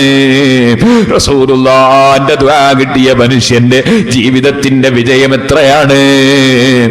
ആ സലാം പറയാൻ ആ സമയത്ത് എഴുന്നേൽക്കാത്ത മനുഷ്യനേക്കാൾ അതേ ലക്ഷണം കെട്ടവനേരാണ് സ്വന്തം നേതാവായ നബി സല്ലല്ലാഹു അലൈഹി വസല്ലം തങ്ങൾക്ക് സലാം പറയേണ്ട സമയത്ത് എഴുന്നേറ്റ് സലാം പറയാത്ത മനുഷ്യ. ചോദിക്കട്ടെ, നീ പിന്നെ നേതാക്കൾക്ക് സിന്ദാബാദ് വിളിക്കുന്നതിന് എന്തർത്ഥമാണ്? നീ നേതാക്കളെ ആനയിച്ചു കൊണ്ടുവരുന്നതിന് എന്തർത്ഥമാണ്? നീ നേതാക്കളെ കൈപിടിക്കുന്നതിന് എന്തർത്ഥമാണ്? എല്ലാ നേതാക്കളുടെയും നേതാവ്, എല്ലാ പണ്ഡിതന്മാരുടെയും ഗുരുവര്യർ, എല്ലാ തങ്ങന്മാരുടെയും ഉപ്പാപ്പ, എല്ലാ പണ്ഡിതന്മാരുടെയും ഉസ്താദ്, എല്ലാ കാരുണ്യത്തിന്റെയും നിമിത്തം, എല്ലാ നന്മയും കിട്ടാനുള്ള കാരണക്കാരൻ റഹ്മത്തുല്ലിൽ ആലമീൻ മുഹമ്മദുർ റസൂലുള്ളാഹി സ്വല്ലല്ലാഹു അലൈഹി വസല്ലമ തങ്ങളല്ലയോ? അതല്ലേ ഇമാം ശാഫിഈ റളിയല്ലാഹു അൻഹു പറഞ്ഞത്, ഫലം തുംസിബിനാ നിഅമത്തുൻ ളഹറത് ഔ ബതനത് നിൽനാ ബിഹാ ഹല്ലൻ ഫീ ദീനിൻ ഔ ദുനിയാ ഔ ദുഫിഅ ബിഹാ അന്നാ മക്റൂഹുൻ ഫീഹിമാ വഫീ വാഹിദിൻ മിൻഹുമാ ഇല്ലാ വമുഹമ്മദുൻ സ്വല്ലല്ലാഹു അലൈഹി സബബുഹാ. ഏത് നന്മ ദീനിലോ ദുന്യാവിലോ ആർക്ക് മലക്കുകൾക്കോ ജിന്നുകൾക്കോ മനുഷ്യർക്കോ എവിടെ എപ്പോൾ ഏത് ഗുണം ലഭിക്കുന്നുണ്ടോ, ഏത് മുസീബത്തുകൾ തടുക്കപ്പെട്ടു പോകുന്നുണ്ടോ, ഇല്ലാ മുഹമ്മദുൻ സ്വല്ലല്ലാഹു അലൈഹി സബബുഹാ. അത് മുഴുവനത്തിനും നിമിത്തമായ വ്യക്തി, അത് മുഴുവത്തിനും കാരണക്കാരനായ വ്യക്തി മുഹമ്മദുർ റസൂലുള്ളാഹി സല്ലല്ലാഹു അലൈഹി വഅലാ ആലിഹി വസഹ്ബിഹി വസല്ലം. മുഹമ്മദ് നബി സല്ലല്ലാഹു അലൈഹി വസല്ലമ തങ്ങളെ പ്രിയം വെക്കാതെ, അവിടുത്തേക്ക് കൃത്യമായി നിശ്ചയിക്കപ്പെട്ട സമയത്ത് സലാം പറയാതെ പിന്നെ നമ്മൾ എന്തുമ്മത്താണ്, എന്തൊരു അനുയായിയാണ് സഹോദരാ. അതുകൊണ്ട് കൃത്യമായി നിസ്കരിക്കണമെന്ന് ഞാൻ എൻ്റെ മുസ്ലിം സഹോദരിമാരോട് സഹോദരന്മാരോട് പ്രത്യേകമായി വസിയ്യത്ത് ചെയ്യുകയാണ്. എൻ്റെ ഉമ്മമാരെ, ഞാൻ ഇന്നലെ കുറ്റ്യാടിയുടെ തൊട്ടടുത്ത് ചെറിയ കുമ്പളം എന്നൊരു സ്ഥലമുണ്ട്, പച്ചക്കറിയല്ല, ഒരു നാടാണ്. ഞാൻ അവിടെ ചെല്ലുന്ന സമയത്ത് സുന്നികളുടെ പള്ളിയൊക്കെ മുജാഹിദും ജമാഅത്ത് ഇസ്ലാമിയും ഒക്കെ പിടിച്ചെടുത്ത്, സുന്നികൾക്ക് പള്ളിയൊന്നുമില്ല, നൂറ്റാണ്ടുകളായി സുന്നികൾ കയ്യിലുള്ള പള്ളി, മദ്രസയും ഇല്ല. അൽഹംദുലില്ലാ, കുറ്റ്യാടി സിറാജുൽ ഹുദയുടെ പ്രവർത്തനവുമായി ഞാൻ അവിടെ പോയ തുടക്കത്തിൽ തന്നെ അവിടെയുള്ള പാവപ്പെട്ട ആളുകളൊക്കെ വിളിച്ച് അവർക്ക് ക്ലാസ് കൊടുത്ത്, അങ്ങനെ അൽഹംദുലില്ലാ അവർ വളരെയേറെ പ്രവർത്തനം നടത്തി. ഒരു പഴയ മദ്രസ സുന്നികൾക്ക് തിരിച്ചിട്ടി. പള്ളി കിട്ടിയിട്ടില്ല, നമ്മുടെ പള്ളി ഇപ്പോഴും മറ്റവരെ കയ്യിൽ തന്നെ ഉണ്ട്. അവിടെ അൽഹംദുലില്ലാ ഞാൻ ഒരു സ്ഥലം എടുത്തു, അവിടെ പുതിയ പള്ളി നിർമ്മിച്ചു. പഴയ മദ്രസ ഉള്ള സ്ഥലത്ത് ഞാൻ ഒരു കെട്ടിടം പണിതു.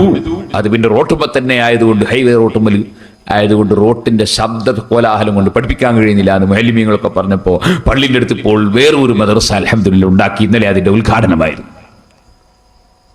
അപ്പോൾ അവിടെയുള്ള നാട്ടുകാര് ഒരു ക്യാമ്പും പരിപാടിയൊക്കെ വെച്ചു. ആ പരിപാടിയിൽ മുഖാമുഖം പരിപാടിയായിരുന്നു ഇന്നലെ. അങ്ങനെ ഞാൻ ആദ്യം 1 മണിക്കൂറോളം പ്രസംഗിച്ചു. ശേഷം ചോദ്യം ചോദിക്കാൻ അവസരം കൊടുത്തു. അപ്പൊ ഒരാൾ സദസ്സ് ചോദിച്ചാൽ സുന്നിയന്നെ, അയാൾ ചോദിച്ചു, അല്ല ഉസ്താദേ, പെണ്ണുങ്ങൾ ജുആക്കും ജമാഅത്തിനും പള്ളി പോയാൽ എന്താ കുഴപ്പം? ഞാൻ ചോദിച്ചു, സ്ത്രീകളോട് അല്ലാഹുവിന്റെ കൽപ്പന, ഏകദേശ സ്ത്രീകളോടും അല്ലാഹുവിന്റെ കൽപ്പന, നിങ്ങൾ കൊല്ലത്തിൽ 3 മാസം നിസ്കരിക്കണ്ട. വളവട്ടൂരൊക്കെ ഉള്ള പെണ്ണുങ്ങൾക്ക് അള്ളാന്റെ നിയമം അങ്ങനെ, എല്ലാ ദിവസവും നിസ്കരിക്കുന്ന പെണ്ണുങ്ങൾ ഉണ്ടാവും. ചിലപ്പോൾ അവർ നിസ്കാരം നിർത്തല്ലോട്ടോ, ഞാൻ പറഞ്ഞു തീർത്തു കേൾക്കണം. എന്താണ് ഞാൻ പറഞ്ഞതിന്റെ അർത്ഥം? 1 മാസത്തിൽ 7 ദിവസവും 8 ദിവസമൊക്കെ ചില സ്ത്രീകൾക്ക് മെൻസസ് ഉണ്ടാകും, ഹൈദ് രക്തമുണ്ടാകും. അപ്പോഴവർ നിസ്കരിക്കാൻ പാടില്ല എന്ന് നിയമം. അങ്ങനെ ഒരു കൊല്ലത്തിൽ വരുമ്പോ എത്രയായി? ഒരു കൊല്ലത്തിൽ ഏകദേശം 3 മാസത്തോളം നിസ്കാരം ഉണ്ടാവില്ല, മൊത്തം കണക്കൂട്ടി നോക്കിയാൽ. ചില സ്ത്രീകൾക്ക് 15 ദിവസം വരെ മെൻസസ് ഉണ്ടാവും. അങ്ങനെയാണെങ്കിൽ കൊല്ലത്തിൽ 6 മാസം നിസ്കരിക്കണ്ടെന്ന് കൽപ്പന. പള്ളിയിൽ പോയി കൊടുക്കട്ടെ, വീട്ടിൽ നിന്ന് നിസ്കരിക്കണ്ടെന്ന് കൽപ്പന. നിസ്കരിക്കണ്ട. പ്രസവരക്തം 2 മാസം വരെ ചിലപ്പോൾ ഉണ്ടാവും. ചിലപ്പോൾ 28 ദിവസം, 30 ദിവസം, 40 ദിവസം കൊണ്ടൊക്കെ കഴിയും. ചിലപ്പോൾ 1 സെക്കൻഡ് കൊണ്ടും കഴിയും. ചിലപ്പോൾ 2 മാസം വരെ ഉണ്ടാവും. അപ്പോ ഒരു പ്രസവിച്ച സ്ത്രീക്ക് 2 മാസം നിസ്കാരം വേണമെന്ന് കൽപ്പന. ഇവിടെ ഒക്കെ ഇല്ലേ അതേ ചോദ്യം? എന്താ ഹൈദുള്ള സമയത്ത് പെണ്ണുങ്ങൾ നിസ്കരിച്ചാൽ കുഴപ്പം? പ്രസവരക്തമുള്ള സമയത്ത് സ്ത്രീകൾ നിസ്കരിച്ചാൽ എന്താ കുഴപ്പം? പള്ളി പോയി കൊടുക്കട്ടെ, വീട്ടിൽ തന്നെ നിസ്കരിച്ചാൽ എന്താ കുഴപ്പം? കുഴപ്പമില്ല, കുഴപ്പമുണ്ടായാലും കുഴപ്പമുണ്ടാകാതിരിക്കുമല്ലോ ഇവിടുത്തെ വിഷയം. അള്ളാഹു റസൂൽ ഇത് പഠിപ്പിച്ചു എന്നുള്ളതാണ്. നബി സല്ലല്ലാഹു അലൈഹി വസല്ലം തങ്ങൾ പഠിപ്പിച്ചു, വബുയൂതുഹുന്ന ഖൈറുൽ ലഹുന്ന, സ്ത്രീകൾക്ക് നിസ്കരിക്കാൻ അവരുടെ വീടാണ് ഖൈർ. അപ്പോൾ അല്ലാഹുവിന്റെ റസൂലിനെ വിശ്വസിക്കുന്ന സ്ത്രീകൾ വീട്ടിൽ വെച്ച് നിസ്കരിക്കും. റസൂലുള്ളാഹിനെ വിശ്വസിക്കാതെ മൗലവിമാരെ വിശ്വസിക്കുന്ന സ്ത്രീകൾ പള്ളിയിൽ പോകും. റസൂലുള്ളാഹിനെ വിശ്വസിക്കുന്ന സ്ത്രീകൾ പള്ളിയിൽ നിന്ന് പോവില്ല, അവർ വീട്ടിൽ നിസ്കരിക്കും. കാരണം അതാണ് ഖൈർ എന്ന് നബി സല്ലല്ലാഹു അലൈഹി വസല്ലം പറഞ്ഞിട്ടുണ്ട്. എന്ന് ഞാൻ അവിടെ വെച്ച് വിശദീകരിച്ച് പറഞ്ഞു. ഇതിനേക്കാൾ കൂടുതൽ വിശദീകരിച്ചിട്ടുണ്ട്, അവിടെ അതിന്റെ വേദിയാണ്, ഇവിടെ അതല്ലല്ലോ. പറഞ്ഞു വരുന്നത് ഇവിടെ സ്ത്രീകളോട് പറയട്ടെ, നിങ്ങൾ കൃത്യമായി 5 വഖത്ത് നിങ്ങളെ വീട്ടിൽ വെച്ച് കൃത്യമായി നിസ്കരിക്കണം. മെൻസസ് ഉള്ള സമയത്ത് നിസ്കാരം പാടില്ല, പ്രസവരക്തമുള്ള സമയത്ത് പാടില്ല. അതല്ലാത്ത സമയങ്ങളിൽ കൃത്യമായി ഉമ്മമാരെ നിങ്ങൾ നിസ്കരിക്കണം.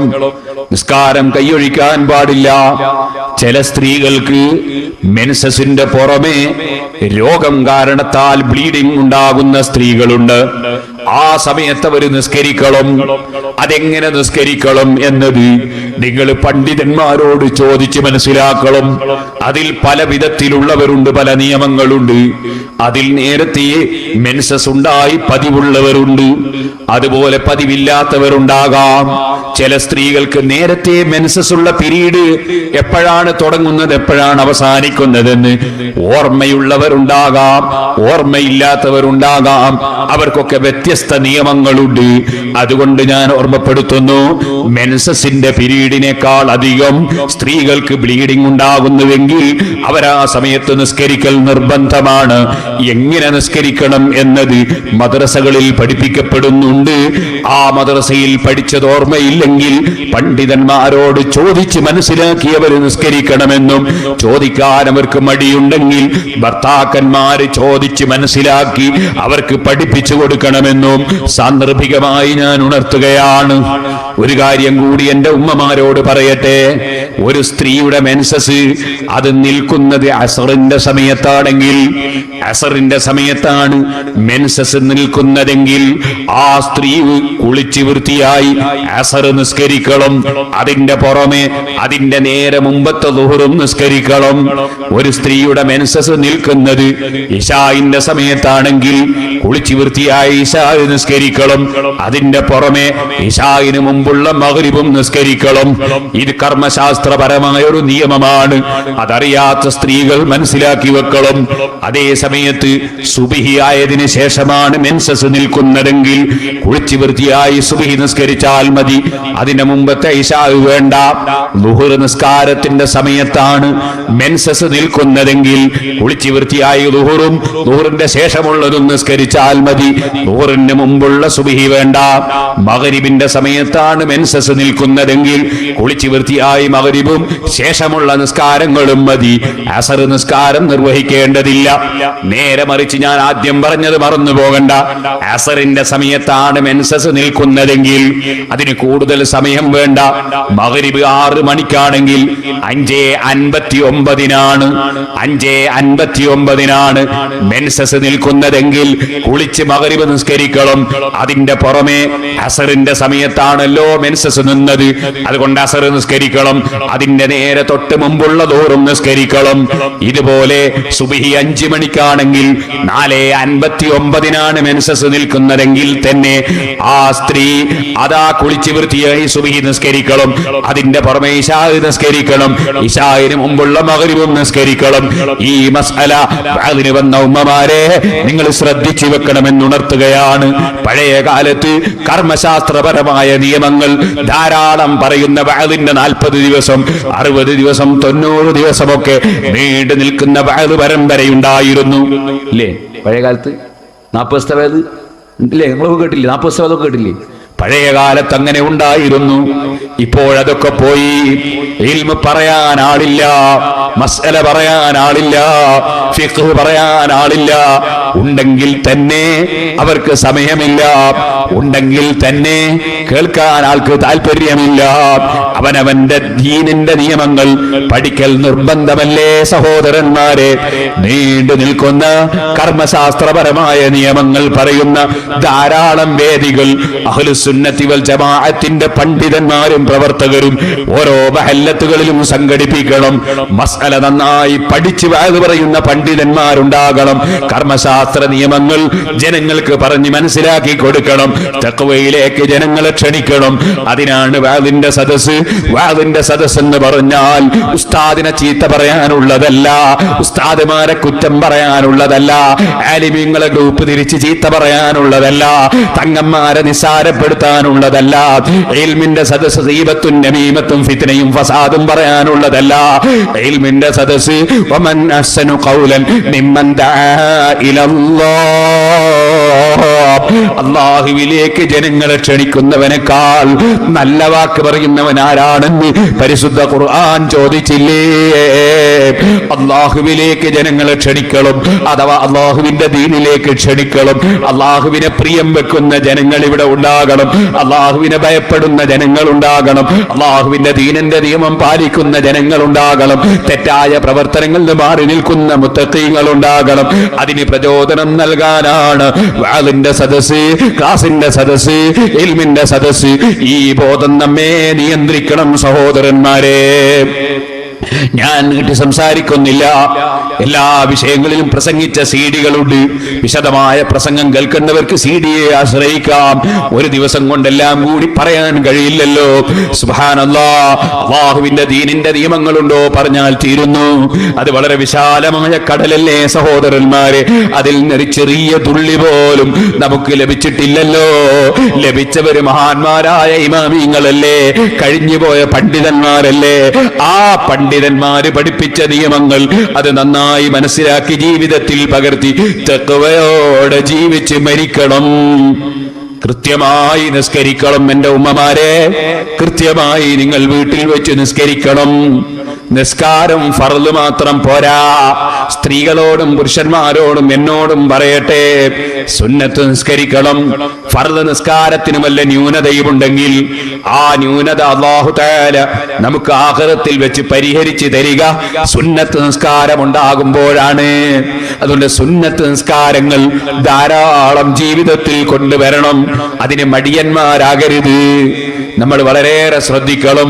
നമ്മുടെ നിസ്കാരത്തിന് ന്യൂനതയുണ്ടെന്ന് ഞാൻ പറയേണ്ടതില്ല. നിസ്കാരത്തിൽ കടന്നതിന് ശേഷം നമ്മുടെ മനസ്സിൽ എന്തൊക്കെ വേണ്ടാത്ത വിചാരം വന്നു, എന്തെല്ലാം വികാരം വന്നു, ആ നിസ്കാരം ന്യൂനതയുള്ളതല്ലേ.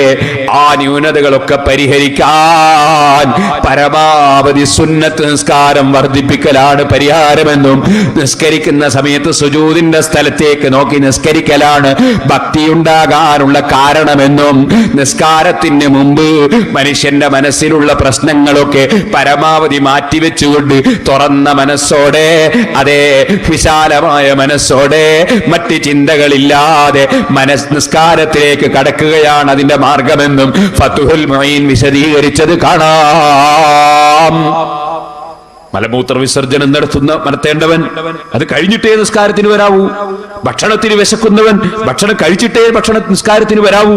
കാരണം നിസ്കാരത്തിൽ ഭക്ഷണത്തിന്റെ ചിന്ത, അതുപോലെ തന്നെ വിസർജനത്തിന്റെ ചിന്ത, അത്തരം ചിന്തകൾ വരാതിരിക്കാൻ മനസ്സ് ഫറാഗോടുകൂടി ഹൃദയം മറ്റുള്ള ജോലികളിൽ നിന്ന് ഒഴിവായി നിസ്കരിക്കുന്നതാണ് ഉത്തമം എന്ന് പണ്ഡിതന്മാരെ രേഖപ്പെടുത്തിയിട്ടുണ്ട്. എന്നാലും നമ്മുടെ മനസ്സിൽ പലപ്പോഴും വേണ്ടാത്ത വിചാരം വരും. അതിനൊക്കെയുള്ള ഏറ്റവും വലിയ പരിഹാരം സുന്നത്ത് നിസ്കാരം വർദ്ധിപ്പിക്കുക. ഇമാം ഗസാലി റളിയല്ലാഹു അൻഹു പറഞ്ഞു, സുന്നത്ത് നിസ്കരിക്കണം ചെറുപ്പക്കാരും.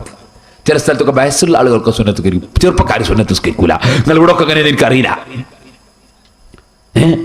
ഇപ്പൊ റമദാൻ മാസം കഴിഞ്ഞിട്ടേ ഉള്ളൂ, വയസ്സന്മാർക്ക് തറാവീഹ് നിസ്കരിച്ചും ചെറുപ്പക്കാരെ ഇറങ്ങിപ്പോയി. നിങ്ങൾ ഇവിടെ ഒക്കെ തന്നെ എനിക്കറിയില്ല. ചില സ്ഥലത്തൊക്കെ അങ്ങനെയാണ്. മുമ്പ് കാലത്ത് ഞാൻ റമദാനിൽ മലപ്പുറം ജില്ലയിൽ വേദന വരാറുണ്ട്. ഇപ്പൊ കുറെ കാലമായിട്ട് വരാറില്ല.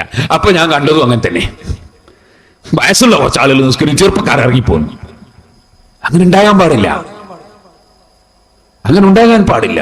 നിങ്ങൾ നോക്കൂ, ഇവിടെ കുറെ കവുങ്ങുകളുണ്ട്, ഇവിടെ കുറെ തെങ്ങുകളുണ്ട്. ഈ കവുങ്ങിലും തെങ്ങിലും ഒക്കെ കൂടുതൽ തേങ്ങുള്ളത്, കൂടുതൽ അടക്കമുള്ളത് ഏത് കവുമല? പീറ്റ തെങ്ങുമല. പീറ്റക്കവുമല. പീറ്റക്കവുങ്ങിന്റെ മേലെ ചെറിയ അടക്ക വളരെ കുറച്ച്, പീറ്റത്തെങ്ങിന്റെ മേലെ ചെറിയ തേങ്ങ കുറച്ച്, തൈത്തെങ്ങിന്റെ മേലയിലെ ധാരാളം തേങ്ങയും അടക്കയും ഒക്കെ ഉള്ളത്. എന്താ കാരണം? ഈ തൈത്തെങ്ങിനെ അറിയാം, അല്ലാഹ് എന്നെ പഠിച്ചത് ജനങ്ങൾക്ക് ഫലം കൊടുക്കാനാണ്. അത് ഞാൻ ഏറ്റവും കൂടുതൽ എന്റെ ഡ്യൂട്ടി നിർവഹിക്കേണ്ടത് ചെറുപ്പകാലത്താണ്, തൈത്തങ്ങാവുമ്പോഴാണ്, പീറ്റത്തെങ്ങായിട്ടല്ല. അപ്പോ ഈ മരങ്ങൾക്ക് വരെ ആ വിവരം ഉണ്ട്. എന്റെ ഡ്യൂട്ടി നിർവഹിക്കേണ്ടത് യുവത്വത്തിലാണ്. ഇനി ഞാൻ ചോദിക്കട്ടെ ചെറുപ്പക്കാരെ, തേങ്ങ അല്ലാഹ് പഠിച്ചത് എന്തിനാണ്? മാങ്ങ അല്ലാഹ് പഠിച്ചത് എന്തിനാണ്? അടക്ക അല്ലാഹ് പഠിച്ചത് എന്തിനാണ്? പശുവിനെ അല്ലാഹ് പഠിച്ചത് എന്തിനാണ്? പാലിനെ അല്ലാഹ് പഠിച്ചത് എന്തിനാണ്? മത്സ്യത്തെയും സസ്യത്തെയും പഠിച്ചത് എന്തിനാണ്? ഉറുമ്പിനെയും ആനയെയും പഠിച്ചത് എന്തിനാണ്? ഇനി നിങ്ങൾ ഏത് വസ്തു എടുത്ത് ചോദിക്കൂ, എന്തിനാണ് എന്തിനാണ്? എല്ലാറ്റിനും മറുപടി ഒന്നാണ്, ഖലഖലകും മാ ഫിൽ അർളി ജമീഅ. മുഴുവൻ വസ്തുക്കളും മനുഷ്യരായ നിങ്ങളെ നന്മയ്ക്ക് വേണ്ടി പഠിച്ചതാണ്. നിങ്ങൾ കണ്ടോ, ഈ അടുത്ത് ഞാൻ പത്രത്തിൽ വായിച്ചു. എന്താണ് വായിച്ചത്? 20 കോടി ഉറുപ്പികയുടെ പാമ്പ് വിഷം പിടിച്ചു. അപ്പൊ മനസ്സിലായി പാമ്പ് വിഷത്തിന് ഇത്ര വലിയ വിലയുണ്ട്. അല്ലാഹു ലോകത്തൊരു വസ്തുവും വെറുതെ പടച്ചിട്ടില്ല. ഇന്ന ഫീ ഖൽഖിസ് സമാവാതി വൽ അർളി വഖ്തിലാഫിൽ ലൈലി വന്നഹാരി ലആയാതിൻ ലിഉലിൽ അൽബാബ് الذين يذكرون الله قياما وقعودا وعلى جنوبهم ويتفكرون في خلق السماوات والأرض ربنا ما خلقت هذا باطلا.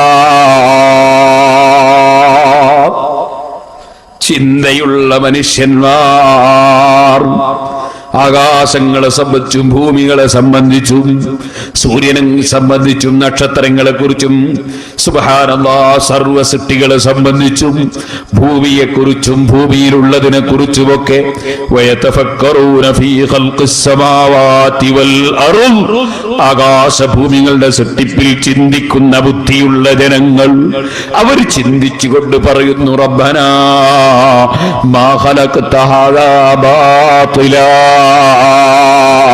ഇത് നീ നിരർത്ഥകമായി പടച്ചതല്ല.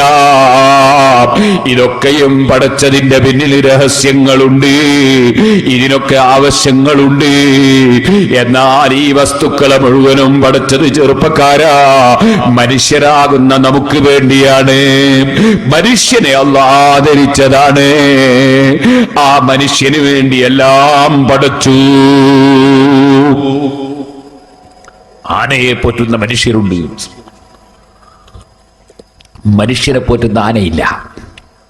സിംഹത്തെ പോറ്റുന്ന മനുഷ്യരുണ്ട്, മനുഷ്യരെ പോറ്റുന്ന സിംഹമില്ല. പാമ്പിനെ പോറ്റുന്ന മനുഷ്യരുണ്ട്, മനുഷ്യരെ പോറ്റുന്ന പാമ്പില്ല. എല്ലാം മനുഷ്യന് വേണ്ടി പഠിച്ചു. മനുഷ്യനെ എല്ലാറ്റിന്റെയും അധികാരസ്ഥനാക്കി. ആ റബ്ബ് നമ്മളെ എന്തിനു പഠിച്ചു? എല്ലാം പഠിച്ചത് നമുക്ക് വേണ്ടി. നമ്മളെ എന്തിനു പഠിച്ചു? വമാ ഖലഖതുൽ ജിന്ന വൽ ഇൻസ ഇല്ലാ ലിയഅബ്ദൂൻ, അല്ലാഹുവിനെ ആരാധന നടത്താൻ വേണ്ടി തന്നെ പഠിച്ചു. അപ്പൊ നമ്മളെ ഡ്യൂട്ടി എന്താണ്? നമ്മളെ ഡ്യൂട്ടി അല്ലാഹുവിന് ഇബാദത്ത് എടുക്കലാണ്. ആ ഇബാദത്ത് എടുക്കണമെങ്കിൽ ഇവിടെ ജീവിക്കണം. ജീവിക്കാൻ വേണ്ടി ജോലിയെടുക്കണം ചെറുപ്പക്കാരെ. ജീവിക്കാൻ വേണ്ടി ബിസിനസ് നടത്തണം സഹോദരന്മാരെ. അതൊന്നും ഇസ്ലാം വിരോധിച്ചിട്ടില്ല. അതേ നബി സല്ലല്ലാഹു അലൈഹി വസല്ലം തങ്ങൾ പറഞ്ഞത് ഏറ്റവും ഖൈറായ ഭക്ഷണമാണ് തൊഴിലെടുത്ത് ജീവിക്കുന്ന തൊഴിലാളിയുടെ ഭക്ഷണം. നബി സല്ലല്ലാഹു അലൈഹി വസല്ലം തങ്ങൾ പറഞ്ഞത് ബിസിനസ് നടത്തുന്നവനെ സംബന്ധിച്ച്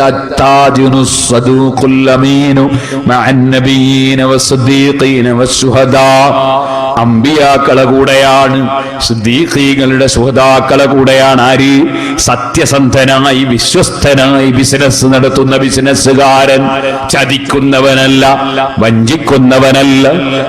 മുതലാളിയെ വഞ്ചിക്കാതെ തൊഴിലെടുക്കുന്ന തൊഴിലാളിയെ വഞ്ചിക്കാതെ, ഒരു കക്ഷിയെയും വഞ്ചിക്കാതെ ബിസിനസ് നടത്തുന്ന മുതലാളി. എല്ലാം റബ്ബ് സ്വീകരിച്ചവര് തന്നെ. അല്ലാഹുവിന്റെ റസൂല് പറഞ്ഞു, വിശ്വസ്തനും സത്യസന്ധനും സത്യസന്ധനുമായി ബിസിനസ് നടത്തുന്നവൻ നബിമാരുടെ കൂടെയാണ്, ശുഹദാക്കളെ കൂടെയാണ്, സിദ്ദീഖീങ്ങളെ കൂടെയാണ്. ചതിച്ചാൽ അവൻ നമ്മളിൽപ്പെട്ടവനല്ല. നബി സല്ലല്ലാഹു അലൈഹി വസല്ലം നടന്നിങ്ങനെ പോകുമ്പോ ഒരു സ്ഥലത്ത് ധാന്യം വിൽക്കുന്നത് കണ്ടു. വിൽക്കുന്ന ധാന്യത്തിന്റെ അടുത്ത് പോയി കൈ അങ്ങനെ തന്നെ ആ ചാക്കിന്റെ ഉള്ളിലേക്ക്, അല്ലെങ്കിൽ പാക്കറ്റിന്റെ ഉള്ളിലേക്ക്, അല്ലെങ്കിൽ ആ ധാന്യം സൂക്ഷിച്ച സ്ഥലത്ത് അതിന്റെ കൂമലിന്റെ ഉള്ളിലേക്ക് കൈ അല്ലാഹുവിന്റെ റസൂൽ അങ്ങ് പ്രവേശിപ്പിച്ചു. അടിയിൽ നിന്ന് ധാന്യം വാരിയെടുത്തു. നനഞ്ഞ ധാന്യം. എന്താണോ നനഞ്ഞ സാധനം വിൽക്കുന്നു? നബിയെ മഴ പെയ്തപ്പോൾ നനഞ്ഞു പോയതാണ്. ഉടനെ തന്നെ അവിടുത്തെ ചോദ്യം, നനഞ്ഞത് നിനക്ക് മേലെ ഇട്ടുകൂടായിരുന്നോ? ചുവടെ നനഞ്ഞത് വെച്ച് മേലെ ഉണങ്ങിയത് വെച്ച് വിൽക്കുകയല്ലേ നീ? സുബ്ഹാനല്ലാഹ്, ഇപ്പോഴും ചില കച്ചവടക്കാരെ കാണാം, നാരങ്ങ കച്ചവടം. റോഡുകളുടെ മുഖമാക്കിയിട്ട് നല്ല നാരങ്ങ, നല്ല ആപ്പിള്, നല്ല പേരക്ക. സുബ്ഹാനല്ലാഹ്, 1 കിലോ വാങ്ങി വീട്ടിലെത്തി നോക്കിയാൽ മുഴുവനും കേടുള്ളത്. പിന്നെന്ന് വലിച്ചതാണ്. മുന്നിലൊക്കെയും നല്ലതാണ്. ഈ ഒരു സ്വഭാവം കണ്ടപ്പോ നബി സല്ലല്ലാഹു അലൈഹി വസല്ലമ തങ്ങൾ പറഞ്ഞു, മൻ വസ്സഫ ലൈസ മിന്നാ, ചതിക്കുന്നവൻ നമ്മളിൽ പെട്ടവനല്ല. ചതിക്കാൻ പാടില്ല. സഹോദരന്മാരെ, ജോലി വേണം, ബിസിനസ് വേണം, ഒക്കെ വേണം. അതെല്ലാം ജീവിക്കാനാണ്. ജീവിക്കുന്നത് എന്തിനാണ്? അത് അല്ലാഹുവിനെ ഇബാദത്തെടുക്കാനാണ്. ആ ഇബാദത്തിന്റെ രംഗത്ത് ഡ്യൂട്ടി നിർവഹിക്കേണ്ടത് പ്രായമുള്ളവരെക്കാൾ ചെറുപ്പക്കാരാണെന്ന് ഞാൻ എന്റെ യുവാക്കളോട് പറയുന്നു. എന്റെ കാരണവന്മാരോട് പറയല്ല, അത് കേടായി പോകുമോ എന്നറിയില്ല. പക്ഷെ അല്ലാഹുവിന്റെ കോടതിയിലെത്തുമ്പോ എന്റെ പ്രായം ചെന്ന ആളുകൾ, കാരണവന്മാർ എന്നെ പിടികൂടരുതെന്ന് മനസ്സിലാക്കി ഞാൻ എന്റെ കാരണവന്മാരോട് പറയട്ടെ, യുവാക്കൾക്കാണ് ഡ്യൂട്ടി എടുക്കേണ്ടത്.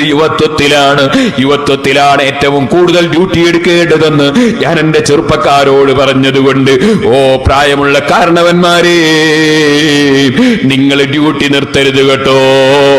നമ്മൾ പോകുന്നതിന് മുമ്പ് എത്രത്തോളം നമുക്ക് ഡ്യൂട്ടിയിൽ വർക്ക് ചെയ്യാൻ കഴിയുമോ, എത്രത്തോളം നമുക്ക് പ്രവർത്തിക്കാൻ, ഇബാദത്തെടുക്കാൻ കഴിയുമോ, അതല്ലേ നമ്മുടെ സമ്പാദ്യം.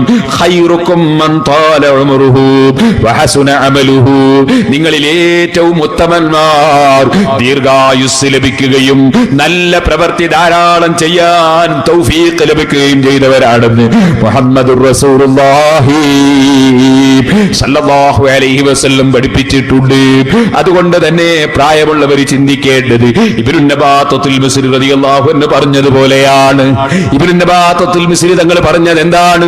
താടിയും തലയും ഒക്കെ നരച്ചു തുടങ്ങിയില്ലേ മനുഷ്യ? ഈ പാവപ്പെട്ട എന്നോട് പറയേണ്ട വാക്കാണത്. എനിക്ക് നരച്ചു തുടങ്ങിയിട്ടുണ്ട്. നരച്ചു തുടങ്ങിയവരോട് ഇബ്നു നബാത്തുൽ മിസ്രി തങ്ങളെ ഭാരവകൾ പറഞ്ഞു, മോനെ നീ വാഴക്ക കണ്ടിട്ടില്ലേ? വാഴയുടെ മേലെയുള്ള, നേന്ത്രവാഴയുടെ മേലെയുള്ള, മൈസൂർ വാഴയുടെ മേലെയുള്ള, അതുപോലുള്ള വാഴയുടെ മേലെയുള്ള വാഴക്ക കണ്ടിട്ടില്ലേ? ആ പച്ചക്കളറിൽ നിൽക്കുമ്പോ അതിന്റെ തോലിന് മഞ്ഞ കളർ വന്നാൽ അത് ഇരിഞ്ഞെടുക്കാൻ സമയമായി എന്നതിന്റെ തെളിവല്ലയോ? കൊല കൊത്തിയെടുക്കാനായി എന്നതിന്റെ തെളിവല്ലയോ? അതുപോലെ നിന്റെ താടിയിലും മീശയിലും തലയിലുമൊക്കെ രോമത്തിന്റെ കളറ് മാറിയെങ്കിൽ പറിക്കാൻ അടുത്തായി എന്നതിന്റെ തെളിവാണ് കേട്ടോ. പറിക്കുന്നതിന് മുമ്പ് പരമാവധി സമ്പാദിക്കാൻ നോക്കൂ. ചെറുപ്പക്കാരെ വിളിച്ച് ഇബ്നു നബാത്തുൽ മിസ്രി തങ്ങൾ പറഞ്ഞു, ഓ ചെറുപ്പക്കാരാ, പച്ചക്കായ ഇരിഞ്ഞെടുക്കുന്നത് നീ കണ്ടിട്ടില്ലേ? മച്ചിങ്ങ കൊഴിഞ്ഞു പോകുന്നത് കണ്ടിട്ടില്ലേ? നീ അതുപോലെ ഒരുപാട് വസ്തുക്കൾ പച്ചയായ പച്ചമാങ്ങ തച്ചിടുന്നത് കണ്ടിട്ടില്ലേ? അതുപോലെ നിന്റെ യുവത്വത്തിലും നിനക്ക് മരണം സംഭവിക്കാം കേട്ടോ. കുട്ടികളെ വിളിച്ചിട്ട് പറഞ്ഞു, ഓ മക്കളെ, ഉണ്ണിമാങ്ങ കൊഴിഞ്ഞു പോകുന്നത് കണ്ടിട്ടില്ലേ? നിങ്ങൾ അതാ മിടിയിട്ട് വരുമ്പോ ഈച്ച കുത്തി പോകുന്നത് കണ്ടിട്ടില്ലേ? ചെറിയ സാധനങ്ങൾ അതാ ഉരുത്തിരിഞ്ഞു വരുമ്പോൾ തന്നെ നഷ്ടപ്പെട്ടു പോകുന്നത് കണ്ടിട്ടില്ലേ? ഏത് സമയത്തും മരണമാകാം. പോകാൻ ഒരുങ്ങി ജീവിച്ചവൻ വിജയിച്ചവൻ തന്നെ. സുന്നത്തുകൾ വർദ്ധിപ്പിക്കണം. ഓ ചെറുപ്പക്കാരാ, വളരെ മുസീബത്ത് പിടിച്ചൊരു സാധനമുണ്ട്. വലിയ ഉപകാരമുള്ളൊരു സാധനമാണ്. വലിയ മുസീബത്ത് പിടിച്ചൊരു സാധനമുണ്ട്. വലിയ ഉപകാരമുള്ളൊരു സാധനമാണ്. ഈ സാധനമാണത്. മൊബൈൽ ഫോൺ എന്നാണ് അതിന്റെ പേര്. സുബ്ഹാനല്ലാഹ്, കടുത്ത തോന്നിവാസം ചെയ്യേണ്ടവന് അതിനാവശ്യമായതെല്ലാം ഇതിൽ കിട്ടും. സുബ്ഹാനല്ലാഹ്, അത്യാവശ്യത്തിന് വേണ്ടി വന്നാൽ ഹജ്ജിന് പോയവനെ വിളിച്ച് മക്കയിലേക്ക് സംസാരിക്കാനും പറ്റും. വല്ലാത്ത ഉപകാരമുണ്ട്, വല്ലാത്ത ശല്യവുമുണ്ട്. ലുഖ്മാനുൽ ഹകീം തങ്ങളോട് പറഞ്ഞു, മൂപ്പരോട് ഒരു കാലത്ത് മൂപ്പര മുതലാളി പറഞ്ഞു, നീ ഏറ്റവും നല്ല സാധനം കൊണ്ടുവരണം ആട്ടിനെ അറുത്തിട്ട്. സുബ്ഹാനല്ലാഹ്, ലുഖ്മാനുൽ ഹകീം തങ്ങൾ ആട്ടിന്റെ നാവും ആട്ടിന്റെ ഹൃദയവും എടുത്തുകൊണ്ട് കൊടുത്തു. ഏറ്റവും നല്ല സാധനം. പിന്നീട് പറഞ്ഞു, നീ ഒരാട്ടിനെ അറുത്തിട്ട് ഏറ്റവും മോശമുള്ളത് കൊണ്ടുവരണം. മഹാനായ ലുഖ്മാനുൽ ഹകീം തങ്ങൾ അപ്പോഴും കൊണ്ട കൊടുത്തു. ഹൃദയവും നാവും കൊണ്ട കൊടുത്തു. മനുഷ്യന്റെ ഹൃദയം നന്നായാൽ ഇത്ര നല്ലൊരു സാധനം ലൗഹുൽ മഹ്ഫൂദ് നോക്കി വായിക്കൂന്ന് ഞാൻ പറഞ്ഞില്ലേ. ചീത്തയായാലോ ഇത്ര മോശമായൊരു സാധനം. ഈമാനിന് പകരം കുഫർ, സുന്നത്ത് ജമാഅത്തിന് പകരം പുത്തൻവാദം, സുബ്ഹാനല്ലാഹ്, വിനയത്തിന് പകരം കിബ്ർ, അതുപോലെ തന്നെ സന്തോഷത്തിന് പകരം അസൂയ, അങ്ങനെ തുടങ്ങി എല്ലാ കെട്ടുനാറുന്ന വസ്തുവും ഹൃദയത്തിൽ നിൽക്കും. അതുപോലെ തന്നെ നാവ് നന്നായാൽ എപ്പോഴും ദിക്ർ, സലാത്ത്, ഖുർആനോത്ത്, നല്ലത് സംസാരം. മോശമായാലോ, മോശമായ ചീത്ത പറയല്, തെറി പറയല്, കുറ്റം പറയല്, സുബ്ഹാനല്ലാഹ്, മോശമായ വാക്ക്, ഗീബത്ത്, നമീമത്ത്, ഫിത്ന, ഫസാദ്, കളവ്. രാജാവ് ചോദിച്ചു, എന്തേ നീ ഇന്നാൾ നല്ലത് കൊണ്ടുവരാൻ പറഞ്ഞപ്പോഴും കൊണ്ടുവന്ന് സാധനം ഒന്ന്, ഇപ്പൊ മോശമായത് കൊണ്ടുവരാൻ പറഞ്ഞപ്പോ അപ്പോഴും കൊണ്ടുവന്ന ഒരേ സാധനം. രാജാവേ, ഇത് ഏറ്റവും നല്ലതുമാണ്, ഏറ്റവും ചീത്തയുമാണ്. ഇതുപോലെയല്ലേ മൊബൈൽ ഫോണിന്റെ കഥ. ഏറ്റവും മനുഷ്യനെ നശിപ്പിക്കുന്ന ഒരു സാധനം, ഏറ്റവും നല്ല ഉപകാരമുള്ള സാധനം. ഓ ചെറുപ്പക്കാരാ, ഇത് നിനക്ക് അല്ലാഹു തന്നത്. നിനക്കിതിൽ അതാ വേണ്ടാത്ത പാട്ട് കേൾക്കാനല്ല, വേണ്ടാത്ത ചിത്രം നോക്കാനല്ല, വേണ്ടാത്തത് ആസ്വദിക്കാനല്ല, ഉറങ്ങുന്ന സമയത്ത് ഇതിന്റെ ട്യൂണും കേട്ട് കിടന്നുറങ്ങാനല്ല.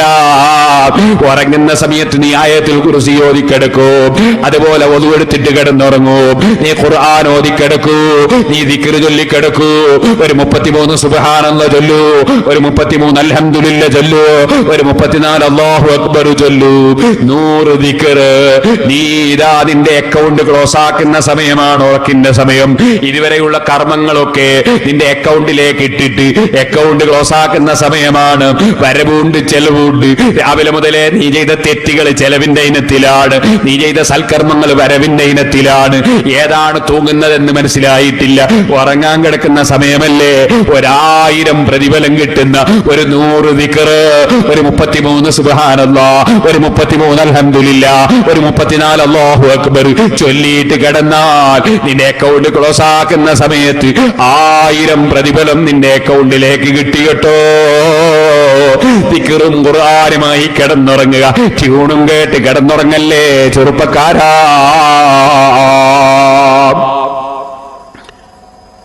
വളരെ ഉപകാരമുള്ളൊരു സാധനമാണ് മോട്ടോർ സൈക്കിൾ. വളരെ ഉപകാരമുള്ള 2 വീലർ. കാരണം ചെറിയ ചെലവ് കൊണ്ട് വളരെ പെട്ടെന്ന് പോയി വരാൻ കഴിയും. വളരെ മുസീബത്ത് പിടിച്ചൊരു സാധനമാണ് 2 വീലർ. കാരണം അതിന്റെ മോള് കയറുമ്പോ തന്നെ ഒരു കിബിർ കുറച്ചിങ് വരും. അങ്ങനെ കുതിരപ്പുറത്ത് കഴിയ മാതിരി കുറച്ച് കിബിർ അപ്പം തന്നെ വരും. പിന്നെ സുബ്ഹാനല്ലാഹ് മത്സരിച്ച് ഓട്ടം. പിന്നെ അതിന്റെ മോളിൽ എന്താ കളിക്കേണ്ടതെന്ന് മനസ്സിലാകുന്നില്ല ചില ചെറുപ്പക്കാർ കുട്ടികൾക്ക്. ഇവിടെ ഒന്നും അങ്ങനത്തെ തമ്മാടി കുട്ടികൾ ഉണ്ടാവില്ല ഞാൻ മനസ്സിലാക്കുന്നത്. അഹങ്കാരം. എന്നിട്ട് എവിടെങ്കിലും പോയി ആക്സിഡന്റ് ആയി മരിച്ച്, അല്ലെങ്കിൽ കാല് പൊട്ടി, കൈ പൊട്ടി, തല പൊട്ടി, എന്നിട്ട് സമുദായം കണ്ണീരൊഴുക്കി. അതേ സമയത്ത് അത്യാവശ്യത്തിന് പോകേണ്ടി വന്നാൽ, എനിക്കറിയാം നമ്മുടെ സിറാജുൽ ഹുദയിലെ സ്കൂൾ പഠിപ്പിക്കുന്ന ചില ഉസ്താദുമാരുണ്ട്. രാവിലെ സുബഹിന്റെ സമയത്ത് ഞാൻ കാസർഗോഡ് നിന്നോ മറ്റോ ആ വടക്കൻ ഭാഗത്ത് നിന്ന് വരികയാണെങ്കിൽ ഞാൻ എൻ്റെ വീട്ടിൽ താമസിച്ചിട്ട് ഇങ്ങോട്ട് വരുന്ന സമയമായിരിക്കും. രാവിലെ സുബഹി നിസ്കരിച്ച് വീട്ടിൽ നിന്ന് വരുമ്പോൾ ഉണ്ടാവും 2 സൈക്കിളിൽ 2 മൊയ്ലാന്മാർ പോകുന്നു. അവരെ നാട്ടിൽ നിന്ന് അവർ മദ്രസ പഠിപ്പിക്കുന്ന സ്ഥലത്തേക്ക് ഞാൻ മനസ്സിലാക്കുന്ന ഏകദേശം 40-50 കിലോമീറ്റർ ഉണ്ട് സൈക്കിൾ മേലാ പോവാ. ആ സൈക്കിൾ വന്ന് അത് പോയി പഠിപ്പിച്ചിട്ട് അങ്ങനെ തന്നെ അവർ വരും. നാദാപുരത്ത് ദാറുൽ ഹുദ ഇംഗ്ലീഷ് മീഡിയം സ്കൂളിൽ ക്ലാസ് എടുക്കാൻ വരും. അവർക്ക് ക്ലാസ്സും കേട്ടിട്ട് പിന്നെ അവരുടെ നാട്ടിലേക്ക് 10-30 കിലോമീറ്റർ പിന്നെ പോകും. തിരിച്ച് രാവിലെ പിന്നെയും പോകും. അവർക്ക് കാറെടുത്ത് പോകാൻ അവർക്കൊണ്ട് കഴിയില്ല. അവർക്ക് സൈക്കിളിൽ പോകാൻ തന്നെ സാധിക്കുള്ളൂ. അവർ സൈക്കിളിൽ പോവാണ്, തെറ്റല്ല, ആവശ്യത്തിന് പോവാണ്. അല്ലാഹു തആല അത്യാവശ്യത്തിന് വേണ്ടി സൈക്കിൾമേലോ വേറെ ഏത് വാഹനത്തിലോ ഏത് മോമിനികൾ യാത്ര ചെയ്യുന്നുണ്ടോ അല്ലാഹു അതിന്റെ പ്രത്യേകമായ സംരക്ഷണം നൽകുമാറാകട്ടെ. സൈക്കിൾമ പോകല് ഹറാമല്ല, കറാഹത്തല്ല, ആവശ്യത്തിന്. അതേ സമയത്ത് അതേ സൈക്കിൾമ കയറിയിട്ട് ഹുങ്ക് കളിച്ചാൽ, കിബിർ കളിച്ചാൽ, അങ്ങനെ കാണുന്നു ചില സ്ഥലത്ത്. ഇവിടെ ഒന്നും ഇങ്ങനെ ഉണ്ടാവില്ല എന്ന് മനസ്സിലാക്കുന്നു. കാണുന്നു ചില സ്ഥലത്ത്. എന്തിന് കിബിർ കാണിക്കണോ? അള്ളാഹുവിന്റെ അടുക്കലല്ലേ നമ്മളെ സംരക്ഷണം? ഓരോ സെക്കൻഡിനും അള്ളാഹുവല്ലേ നമുക്ക് കാവല് തരുന്നത്? നമുക്ക് ബോധം വേണം. ഞാൻ പറയട്ടെ, ചിലര് സ്വന്തം ഭാര്യനെ കൂട്ടിയിട്ട് സൈക്കിളിന്റെ ബേക്കിൽ യാതൊരു ദൂരത്തില്ല, ഇപ്പൊ ആസ്പത്രിയിലെത്താതെ ഒരു വണ്ടിയില്ല. അപ്പൊ ശരിക്കും ഭാര്യനെ പർദ്ദ ധരിപ്പിച്ച്, എന്നിട്ട് മക്കനെ ഇടിച്ച്, എന്നിട്ട് നിഖാബ് മുഖമൂടിയും ധരിപ്പിച്ച്, എന്നിട്ട് ആ സൈക്കിളിന്റെ പിന്നിൽ കൊണ്ടുപോയല്ലാതെ ഇപ്പൊ ആസ്പത്രിയിൽ എത്തിക്കാൻ കഴിയില്ല. അങ്ങനെ ഒരു സ്ത്രീയെ കൊണ്ടുപോയാൽ അത് തെറ്റാണ് എന്ന് ഞാൻ പറയുന്നില്ല, അതല്ലാതെ നിർവാഹമില്ലല്ലോ. അതേ സമയത്ത് അങ്ങനടിയിലൂടെ പച്ചാപ്പകലിൽ കാണുന്ന പുരുഷന്മാർ മുഴുവനും നോക്കുന്ന നിലക്ക് സാരിയും ഉടുപ്പിച്ച്, അല്ലെങ്കിൽ തലമറക്കാതെ മാറുമറക്കാതെ ശരീരം മറക്കാതെ സൈക്കിളിന്റെ പിന്നിൽ ഇരുത്തിയിട്ട് ജനങ്ങളെ മുന്നിൽ കൂടി എന്ന് പറഞ്ഞൊരു ഒറ്റപ്പോക്ക്. എന്തു പോക്കാണത്?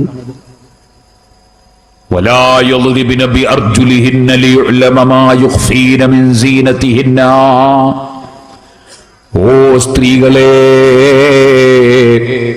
നിങ്ങളെ കാലിന് ധരിച്ച ചെരുപ്പ് കാരണത്താലോ കാലിന് ധരിച്ച പാദസരം കാരണത്താലോ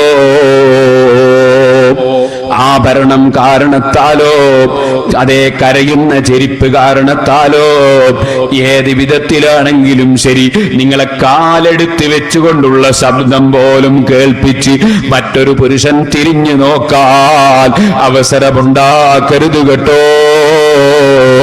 ഖുർആൻ സ്ത്രീകളോട് കൽപ്പിച്ചില്ലേ, വഖർന ഫീ ബുയൂതികുന്ന വലാ തബറജ്ന തബറുജൽ ജാഹിലിയത്തിൽ ഊലാ വഖിംനസ്സലാ. സ്ത്രീകളെ വീട്ടിലടങ്ങി ഒതുങ്ങി കഴിയണം, കൃത്യമായി നിസ്കരിക്കണം, ജാഹിലിയ കാലം പോലെ ഭംഗി പ്രകടിപ്പിച്ച് നീങ്ങരുത്. ഖുർആൻ നിർദ്ദേശം നൽകിയില്ലേ? ഓ മുസ്ലിം ചെറുപ്പക്കാരെ, അറിയില്ലേ നിങ്ങൾക്ക്? സഹീഹ് മുസ്ലിമിനുണ്ട് ഒരു ഹദീസ്. ഒരു ചെറുപ്പക്കാരൻ നബി സല്ലല്ലാഹു അലൈഹി വസല്ലം തങ്ങളെ സമീപത്ത് വന്ന് ചോദിക്കുന്നു, നബിയേ, ഞാനൊന്നെന്റെ ഭാര്യ വീട്ടിൽ പോകട്ടെ നബിയേ. ഏതാ സമയം? ഇസ്ലാമിന്റെ വിരോധികൾ മുസ്ലിമീങ്ങളെ കൊന്നൊടുക്കാൻ വന്നൊരു സന്ദർഭമാണ്. അപ്പോൾ അവരെ നേരിടുന്ന യുദ്ധമാണ്. ആ യുദ്ധം നടക്കുമ്പോ ഇന്നത്തെ തീവ്രവാദികളും അതുപോലെ തീവ്രവാദികളും ഭീകരവാദികളും പറയുന്നത് പോലെ ഇസ്ലാം എന്ന് പറയുന്നത് ഭീകരവാദം, അതേ ഭീകരവാദത്തെയും പ്രോത്സാഹിപ്പിച്ചിട്ടില്ല, തീവ്രവാദത്തെ പ്രോത്സാഹിപ്പിച്ചിട്ടില്ല, മറിച്ച് കടുത്ത ഭാഷയിൽ എതിർത്തതാണ്. പറയട്ടെ, ഇസ്ലാമിന്റെ ജിഹാദ് അത് 4 ആള് കമ്മിറ്റി ഉണ്ടാക്കി ബോംബ് നിർമ്മിക്കുന്ന ഏർപ്പാടല്ല. ഇസ്ലാമിന്റെ ജിഹാദ് ഏതെങ്കിലും ഒരു പെണ്ണിനെ പ്രേമിച്ച് വ്യഭിചാരത്തിന് തുരിഞ്ഞിട്ട് ഇസ്ലാമിലേക്ക് ജനങ്ങളെ കൊണ്ടുവരുന്ന കഥാ കടുത്ത തമ്മാടിത്തമല്ല. ഇസ്ലാമിന്റെ ജിഹാദ് അത് അധ്വാനമാണ്. ഇസ്ലാമിനെ നശിപ്പിക്കാൻ വരുന്നവരെ ഇസ്ലാമിക ഭരണകൂടത്തിന് കീഴിൽ നിന്നുകൊണ്ട് നബി സല്ലല്ലാഹു അലൈഹി വസല്ലമ തങ്ങളാകുന്ന രാഷ്ട്രത്തലവന്റെ പിന്നിൽ നിന്ന് സഹാബത്ത് നേരിട്ടിട്ടുണ്ട്. ഒരു രാഷ്ട്രത്തലവന്റെ പിന്നിലാണ് ഇസ്ലാമിന്റെ യുദ്ധം. അതാണ് ബുഖാരിയിൽ കണ്ടില്ലേ, ബാബു അൽ ഇമാമു ജുന്നത്തുൻ യുഖാതലു മിൻ വറാഇഹി. ഇമാം അതാ ഭരണാധികാരിയുടെ പിന്നിൽ നിന്നുകൊണ്ടാണ് ഇസ്ലാമിന്റെ പോരാട്ടം. ഓ മുഅ്മിനേ, 4 ആള് കമ്മിറ്റി ഉണ്ടാക്കി ഗവൺമെന്റിനെ അട്ടിമറിക്കാമെന്ന ചിന്തയിൽ നിങ്ങൾ കണ്ടില്ലേ, കാശ്മീരിൽ തീവ്രവാദം നടത്തിയിട്ട് ആയിരക്കണക്കിന് മുസ്ലിങ്ങളെ കൊന്നൊടുക്കിയില്ലേ? 2 കൂട്ടരും കൊന്നത് മുസ്ലിമിനെയല്ലേ? നേരിടുന്നവർ കൊന്നതും മുസ്ലിമിനെ, തീവ്രവാദം ഉണ്ടാക്കുന്നവൻ കൊന്നതും മുസ്ലിമിനെ. അങ്ങനെ ആയിരങ്ങൾ മരിക്കാൻ കാരണമായത് തീവ്രവാദമല്ലേ? ചോദിക്കട്ടെ, ഇന്ന് ലോകത്തുള്ള സർവ്വ മുസീബത്തും തീവ്രവാദത്തിന്റെ പേരിലല്ലേ? ഞാൻ അതിലേക്ക് ഇപ്പൊ കടന്ന് സംസാരിക്കുന്നില്ല. നാശം, ഏറ്റവും വലിയ നാശമുണ്ടാക്കുന്ന പ്രസ്ഥാനമാണ് തീവ്രവാദി പ്രസ്ഥാനങ്ങൾ. മുസ്ലിമീങ്ങൾ ഒരിക്കലും അവരുടെ ചക്കരവാക്കി കെട്ടുപെട്ടു പോകണ്ട. ഇപ്പോൾ അതിലേക്ക് കടന്ന് സംസാരിക്കുന്നില്ല. ഇസ്ലാം ദീൻ എങ്ങനെ നിലനിർത്തണമെന്ന് പണ്ഡിതന്മാർക്കറിയാം. ജനങ്ങൾ എങ്ങനെ പ്രവർത്തിക്കണമെന്ന് പണ്ഡിതന്മാർക്കറിയാം. അവർ ഖുർആൻ പഠിച്ചിട്ടുണ്ട്, ഹദീസ് പഠിപ്പിച്ചിട്ടുണ്ട്. അവർ റസൂലുള്ളാഹിന്റെ ദീൻ അയിമ്മത്ത് മുഖേന മനസ്സിലാക്കിയിട്ടുണ്ട്. കാണുന്ന ആളുകളോട് സക്കാത്തിന്റെ പൈസയും കമ്മിറ്റി മുഖേന പിരിച്ചിട്ട് ആയുധം വാങ്ങിക്കൂട്ടുന്ന ഏർപ്പാട് ഇസ്ലാമല്ല. അവർക്ക് സക്കാത്ത് കൊടുത്താൽ വീടുന്നതുമല്ല. മുസ്ലിമീങ്ങളെ, ഒരിക്കലും ഒരു മുസ്ലിം തീവ്രവാദത്തിലേക്ക് പോകണ്ട. ഇസ്ലാമിന്റെ ജിഹാദ് എന്താണെന്ന് പണ്ഡിതന്മാർക്കറിയാം. അത് വേണ്ട സന്ദർഭങ്ങളിൽ അവർ പറഞ്ഞിട്ടുമുണ്ട്. ഇപ്പോൾ ഞാൻ അതിലേക്ക് കടന്ന് സംസാരിക്കുന്നില്ല.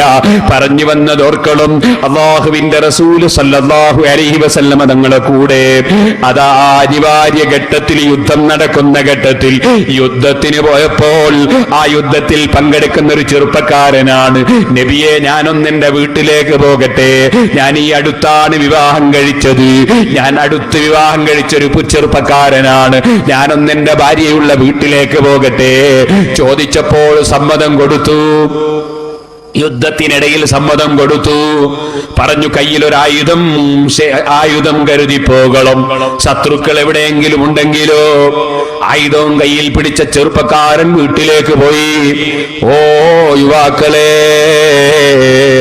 കയറി ചെല്ലുമ്പോൾ കണ്ടതെന്താണ്? സ്വന്തം ഭാര്യ റൂമിന്റെ പുറത്തു വന്ന് നിൽക്കുന്നു. അതിഷ്ടപ്പെട്ടില്ല. വീട്ടിൽ അടങ്ങി ഒതുങ്ങിയിരിക്കേണ്ട ഭാര്യ വീട്ടിൽ നിർത്തിപ്പോയ ഞാൻ തിരിച്ചു വരുമ്പെന്തേ പുറത്ത് കാണുന്നു. ദേഷ്യം പിടിച്ചു. സുബ്ഹാനല്ലാഹ്, എയർപോർട്ടിൽ ഞാൻ ഇറങ്ങുന്നുണ്ട്, നീയും മക്കളും നേരത്തെ തന്നെ അവിടെ എത്തണമെന്ന് വിളിച്ചു പറയുന്ന ചെറുപ്പക്കാരില്ലേ? എന്നിട്ട് 1000 ആണിന്റെയും പെണ്ണിന്റെയും ഇടക്ക് പോയി, കാണുന്ന അന്യപുരുഷന്മാരെ മുന്നിൽ പോയി, കാണുന്ന പോലീസുകാരന്റെയും സെക്യൂരിറ്റിയുടെയും മുന്നിൽ പോയി, മുസ്ലിമിന്റെയും അമുസ്ലിമിന്റെയും മുന്നിൽ പോയി. ആ എയർപോർട്ടിൽ പോയിട്ട് സുബ്ഹാനല്ലാഹ്, സ്വന്തം ശരീരത്തിന്റെ ഭംഗിയും പ്രകടിപ്പിച്ച് കാത്തി നിൽക്കുന്ന ഉളുപ്പില്ലാത്ത സ്ത്രീകളില്ലേ? അതിന് ക്ഷണിച്ചു വരുത്തുന്ന ചെറുപ്പക്കാരില്ലേ? ചോദിക്കട്ടെ, നിങ്ങൾ മാത്രമാണോ വിദേശത്ത് പോകാറുള്ളത്? ഞങ്ങളാരും വിദേശത്ത് പോകാത്തവരാണോ? ഞങ്ങളാരും ഭാര്യമാരോട് സ്നേഹമില്ലാത്തവരാണോ? ഈ ഇന്ത്യ രാജ്യത്തെ ഏറ്റവും കൂടുതൽ വിദേശത്തേക്ക് യാത്ര ചെയ്യുന്ന വ്യക്തി ഞാൻ മനസ്സിലാക്കുന്നു ശൈഖുനാ കാന്തപുരം ഉസ്താദായിരിക്കും. ചോദിക്കട്ടെ, ഞങ്ങളൊക്കെ പോകുമ്പോൾ ഞങ്ങളെ ഭാര്യമാരെ എയർപോർട്ടിലേക്ക് വിളിക്കാറുണ്ടോ? ഞങ്ങൾ പോയി വരുന്ന സമയത്ത് എയർപോർട്ടിലേക്ക് ക്ഷണിക്കാറുണ്ടോ? എന്തിനാണ് ഈ പെണ്ണിനെ കൊണ്ടുവന്ന് കാഴ്ചവെക്കുന്നത്? മോനെ, നീ ഒന്ന് അല്പം നിനക്ക് ചിന്തിച്ചുകൂടെ? പറയട്ടെ, അല്ലാഹുവിനെ ഭയപ്പെട്ട് ജീവിക്കണം, തഖ്വയോടെ ജീവിക്കണം. ഓ ഉമ്മമാരെ, നിങ്ങൾക്ക് എയർപോർട്ട് കാണണം അല്ലേ? നല്ല നിയ്യത്തോടെ ഇരുന്നോ, ഹജ്ജിന് പോകാമല്ലോ, എയർപോർട്ട് കാണാമല്ലോ, പ്ലെയിനിൽ കയറാമല്ലോ, ഹജ്ജിന് തൽബിയത്തുൻ ചൊല്ലി ലബ്ബൈക് അല്ലാഹുമ്മ ലബ്ബൈക് ഉത്തരം ചെയ്യുന്നുവെന്ന് സന്തോഷപൂർവ്വം പറഞ്ഞുകൊണ്ട് ഭക്തിയോടെ പോകാനുള്ള യാത്രക്ക് അല്ലാഹ് നിങ്ങൾക്ക് തൗഫീഖ് നൽകട്ടെ. എന്റെ പ്രസംഗം കേൾക്കുന്ന ഉമ്മമാരെ, അന്യപെണ്ണിന്റെ അന്യപുരുഷന്മാരെ മുന്നിലേക്ക്, എയർപോർട്ടിലേക്ക് എന്റെ ഭാര്യയെ ഞാൻ വിളിച്ചിട്ടില്ല. പക്ഷേ ഹജ്ജിന് പോകാൻ വേണ്ടി എന്റെ ഭാര്യ 2 തവണ എന്റെ കൂടെ വന്നിട്ടുണ്ട്. എന്തുകൊണ്ടെന്നാൽ എനിക്ക് കഴിവും പ്രാപ്തിയും ഉണ്ടായിട്ടല്ല. അല്ലാഹ് തൗഫീഖ് തരും, അല്ലാഹ് തൗഫീഖ് തരും. അതിന് നിങ്ങൾ ക്ഷമിച്ചു നിൽക്കണം. ഞാൻ ഇപ്പോൾ അതിലേക്ക് കടന്ന് സംസാരിക്കുന്നില്ല. പറഞ്ഞു വന്ന വിഷയം തീർക്കട്ടെ. അങ്ങനെ അതാ മഹാനായ ഈ ചെറുപ്പക്കാരനായ സഹാബി വീട്ടിലേക്ക് അങ്ങ് ചൊല്ലുമ്പോ വീട്ടിന്റെ പുറത്ത് ഭാര്യ വന്നു നിൽക്കുന്നത് കണ്ടപ്പോ ഈമാൻ അതാ ഹൃദയത്തിൽ തിളച്ചു മറിഞ്ഞു. കയ്യിലുള്ള കുന്തം കൊണ്ട് സ്വന്തം ഭാര്യയെ കുത്താനൊരുങ്ങി. എന്തിന് നീ പുറത്തു വന്നു നിന്നു? ഉടനെ ആ പെണ്ണ് പറഞ്ഞു, എന്നെ ഒന്നും ചെയ്യല്ല, ഞാൻ എന്തിനു പുറത്തു വന്നു എന്ന് നിങ്ങളൊന്ന് കയറി നോക്കൂ. വാതിൽ തുറന്നു നോക്കുമ്പോ ഒരു പടുകൂറ്റൻ പാമ്പ്, ഒരു പടുകൂറ്റൻ പാമ്പ് അവിടെ അതാ കട്ടിലിന്റെ ഉള്ളിൽ കിടക്കുന്നു.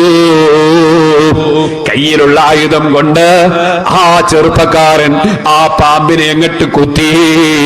അതേ അബൂ സഈദ് ഖുദരി റളിയല്ലാഹു അൻഹു പറയുന്നു, ആരാണ് ആദ്യം മരിച്ചതെന്നറിയില്ല, പാമ്പാണോ ആ സഹാബിയാണോ? പാമ്പ് പെട്ടെന്ന് തന്നെ അദ്ദേഹത്തെ ആക്രമിച്ചു. ആ സഹാബി അവിടെ മരിച്ചങ്ങ് വീണു. സഹാബികളായ ഞങ്ങൾ വിവരമറിഞ്ഞു. നബി സല്ലല്ലാഹു അലൈഹി വസല്ലമ തങ്ങളുടെ സമീപത്ത് വന്ന് വിവരം പറഞ്ഞപ്പോ അല്ലാഹുവിന്റെ റസൂല് പറഞ്ഞു, ഇസ്തഗ്ഫിറുഹു ലി അഖീകും, നിങ്ങളുടെ സഹോദരൻ മരിച്ചുവല്ലോ, മരിച്ച സഹോദരന് അല്ലാഹു പാപം പുറത്തു കൊടുക്കാൻ വേണ്ടി മരിച്ചവർക്ക് നിങ്ങൾ പ്രാർത്ഥിക്കുവീൻ. മരിച്ചാ പിന്നെ മരിച്ചവർക്ക് ദ്വാരന്നൂടാ എന്ന് പറയുന്ന ഒരു കൂട്ടരുണ്ട്. അവരും ദീനും തമ്മിൽ ബന്ധമില്ല കേട്ടോ. ഇസ്തഗ്ഫിറൂ ലി അഖീകും, നിങ്ങളെ മരിച്ചുപോയ സഹോദരന് വേണ്ടി നിങ്ങൾ പൊറുക്കലിനെ ചോദിക്കുവീൻ. എന്നിട്ട് പറഞ്ഞു, ഒരാൾ മരിച്ചാൽ നമ്മുടെ ബാധ്യത ഏതാണ്? അവർക്ക് വേണ്ടി ദ്വാരക്ക.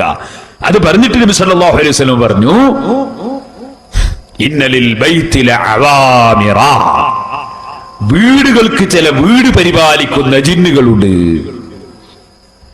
ചില വീട് പരിപാലിക്കുന്ന ജിന്നുകളുണ്ട്, പാമ്പുകളുണ്ട്. ജിന്ന് പാമ്പ് കോലത്തിനുണ്ടാവും ചിലപ്പോൾ. അതുകൊണ്ടൊരു പാമ്പിനെ നിങ്ങൾ വീട്ടിൽ കണ്ടാൽ അതിനോട് ഇറങ്ങിപ്പോകാൻ പറയണം. 3 തവണ പറയണം, അല്ലെങ്കിൽ 3 പ്രാവശ്യം പറയണം. എന്നിട്ട് നിങ്ങൾ പാമ്പിനെ കൈകാര്യം ചെയ്യാവൂ എന്ന് നബി സല്ലല്ലാഹു അലൈഹി വസല്ലം തങ്ങൾ വസിയ്യത്ത് ചെയ്തു. അബൂ സഈദ് ഖുദരി റളിയല്ലാഹു അൻഹു ഒരു കട്ടിലിന്റെ മേലെ വെച്ച് നിസ്കരിച്ചു കൊണ്ടിരിക്കുമ്പോൾ ആ കട്ടിലിന്റെ ഉള്ളിൽ ഒരു പാമ്പിനെ കണ്ടിട്ട് ആളുകൾ മൂപ്പര് നിസ്കരിക്കുന്ന സമയത്ത് കൊല്ലാൻ നോക്കുകയാണ്. അപ്പൊ നിസ്കാരത്തിൽ കൈകൊണ്ട് കാണിച്ചു കൊടുത്ത്, കൊല്ലണ്ട, നിസ്കാരം ബാത്തിലാത്ത രൂപത്തിൽ കാണിച്ചു കൊടുത്തു. നിസ്കാരത്തിൽ എന്തെങ്കിലും കളി കളിക്കാൻ പാടില്ല, നിസ്കാരത്തിൽ എന്തെങ്കിലും കളി കളിക്കാൻ പാടില്ല. ഇപ്പോ ചിലർക്ക് നിസ്കാരം മുഴുവൻ ബാത്തിലാക്കലാണ്. സമീഅ അല്ലാഹു ലിമൻ ഹമിദാനെ പിന്നെ ഇതിങ്ങനെ ആട്ടല, നിസ്കാരം ബാത്തിലായി പോയി. അത് അടക്കിയോടെ വെച്ചൂടെ? അത് ഈ ക്ലോക്കിന്റെ പെൻഡിൽ പോലെ ഇങ്ങനെ ആട്ടണം, അത് അടക്കിയോടെ വെച്ചൂടെ? അതുപോലെ തന്നെ ചിലർ നിസ്കാരത്തിലേക്ക് കടന്നാ പിന്നെ ശൈത്താൻ തോന്നിപ്പിക്കും, കുപ്പായം ചുളിഞ്ഞിട്ടുണ്ട്, ഇതിനെ കുപ്പായം പിടിച്ചൊരു താഴ്ത്തരാ. ഒക്കെ വിവരക്കേട്. ഞാൻ പറഞ്ഞു വന്നത്, നിസ്കാരത്തിലും എല്ലാം കൈകൊണ്ട് കാണിച്ചു കൊടുത്തു, കൊല്ലണ്ട. നിസ്കാരം കഴിഞ്ഞപ്പോ പറഞ്ഞു, ഞാൻ കൊല്ലണ്ട എന്ന് പറയാൻ കാരണം ഇങ്ങനെ ഒരു സംഭവം നബി സല്ലല്ലാഹു അലൈഹി വസല്ലം കാലത്ത് നടന്നിരുന്നു. ഞാനിത് എന്തിനാ പറഞ്ഞത്? അന്നത്തെ സഹാബത്തിന്റെ ഈമാൻ. സ്വന്തം ഭാര്യ, അടുത്ത് വിവാഹം കഴിച്ച ഭാര്യ പുറത്തു വന്നത് കണ്ടപ്പോൾ ഇഷ്ടപ്പെട്ടില്ല, കുന്തം കൊണ്ട് ഓങ്ങി. സംഗതി കുത്താനായിരിക്കൂല, പേടിപ്പിക്കാനായിരിക്കാം, ഏതെങ്കിലും കുന്തം കൊണ്ട് ഓങ്ങി. ആ നിലക്ക് സഹാബത്ത് അവരവരുടെ സ്ത്രീകൾ അടങ്ങി ഒതുങ്ങി നിൽക്കണം എന്ന് ചിന്തിച്ചു. അതുകൊണ്ട് ചെറുപ്പക്കാരെ, ഞാൻ നേരത്തെ പറഞ്ഞ അനിവാര്യമായ ഒരു ഘട്ടത്തിൽ ഭാര്യനെയും കൂട്ടി ശരീരം പൂർണ്ണമായി മറിച്ച് വേറെ വാഹനമൊന്നും ഇല്ലാത്ത സമയത്ത് ഒരാൾ സൈക്കിൾമ പോയാൽ അവരൊക്കെ നമ്മൾ തെറ്റിദ്ധരിക്കണ്ട. അതേ സമയത്ത് മറ്റുള്ള പുരുഷന്മാർ കാണുന്ന വിധത്തിലും ആകർഷിപ്പിക്കപ്പെടുന്ന വിധത്തിലും സൈക്കിൾമ കയറ്റി ചെറുപ്പക്കാരികളായ കുട്ടികളെയും കൂട്ടി ചെറുപ്പക്കാരികളെയും കൂട്ടി റോട്ടുമ്മലൂടെ പടപടപട എന്ന് പറഞ്ഞു പോകുന്ന ഏർപ്പാട് ശരിയല്ല. ഇതുപോലെ ഞാൻ പറയട്ടെ സഹോദരന്മാരെ, നമ്മൾ അള്ളാഹു കൽപ്പിച്ചതൊക്കെ എടുക്കണം, അള്ളാഹു വിരോധിച്ചതൊക്കെ ഒഴിക്കണം. അള്ളാഹു തന്ന നാവ് കൊണ്ട് അനാവശ്യം പറയരുത്, ചീത്ത പറയരുത്, തെറി പറയരുത്, ദിക്റ് ചൊല്ലണം, സലാത്ത് ചൊല്ലണം. ആരോടും അസൂയ ഉണ്ടായിരുന്നു. വല്ലാത്തൊരു രോഗമാണ് അസൂയ. ഞാൻ മിഞ്ഞാന്ന് കണ്ണൂരിൽ നിന്ന് പ്രസംഗിക്കുമ്പോൾ ഞാൻ പറഞ്ഞു, കുറെ ആളുകൾ ഇങ്ങനെ കാറിൽ പോകുന്നു. ഞാൻ പറഞ്ഞു, കാറിൽ പോകുന്നത് കാണുമ്പോൾ ബസ്സിൽ പോകുന്ന ആളുകൾ ദ്വാരക്കണം, പഠിച്ചവനെ കാറിൽ ഇനിയും കുറേ ആളുകൾ പോകാൻ അവസരം ഉണ്ടാവണോ എന്ന് ദ്വാരക്കണം. അതെന്തിനാണെന്ന് ചോദിച്ചു. ഞാൻ പറഞ്ഞു, എന്നാ ബസ്സിൽ അത്ര തിരക്ക് കുറയൂലേ? ബസ് പോകുന്നവർക്ക് അത്ര തിരക്ക് കുറഞ്ഞിട്ടില്ല. കുറെ ആൾ കാറിൽ പോയാൽ ബസ്സിൽ അത്രയും തിരക്ക് കുറഞ്ഞില്ലേ? അതേസമയത്ത് ബസ് പോകുമ്പോൾ കാറിൽ പോകുന്നവനോട് അസൂയ തോന്നരുത്, കാറിൽ പോകുന്നവന് എയറോപ്ലെയിനിൽ പോകുന്നവനോട് അസൂയ തോന്നരുത്. സുബ്ഹാനല്ലാഹ്, നിങ്ങൾ മനസ്സിലാക്കണം.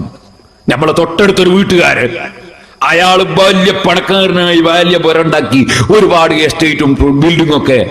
അപ്പൊ നമുക്ക് നല്ല സന്തോഷം ഉണ്ടാവണം. അല്ലാഹുവിന്റെ അയൽവാസിക്ക് ധാരാളം കൊടുത്തല്ലോ, അൽഹംദുലില്ലാ, വലിയ സന്തോഷം വേണം. കുറച്ച് പണിയുണ്ട്. തൊട്ടടുത്ത പുരക്കാർ ഉഷാറാകുമ്പോ, തൊട്ടടുത്ത പീടിയ കച്ചവടം കിട്ടുമ്പോ മനസ്സ് സന്തോഷിക്കണമെങ്കിൽ അതിന് ഔലിയാക്കളെ മനസ്സായിട്ട് ഇടും.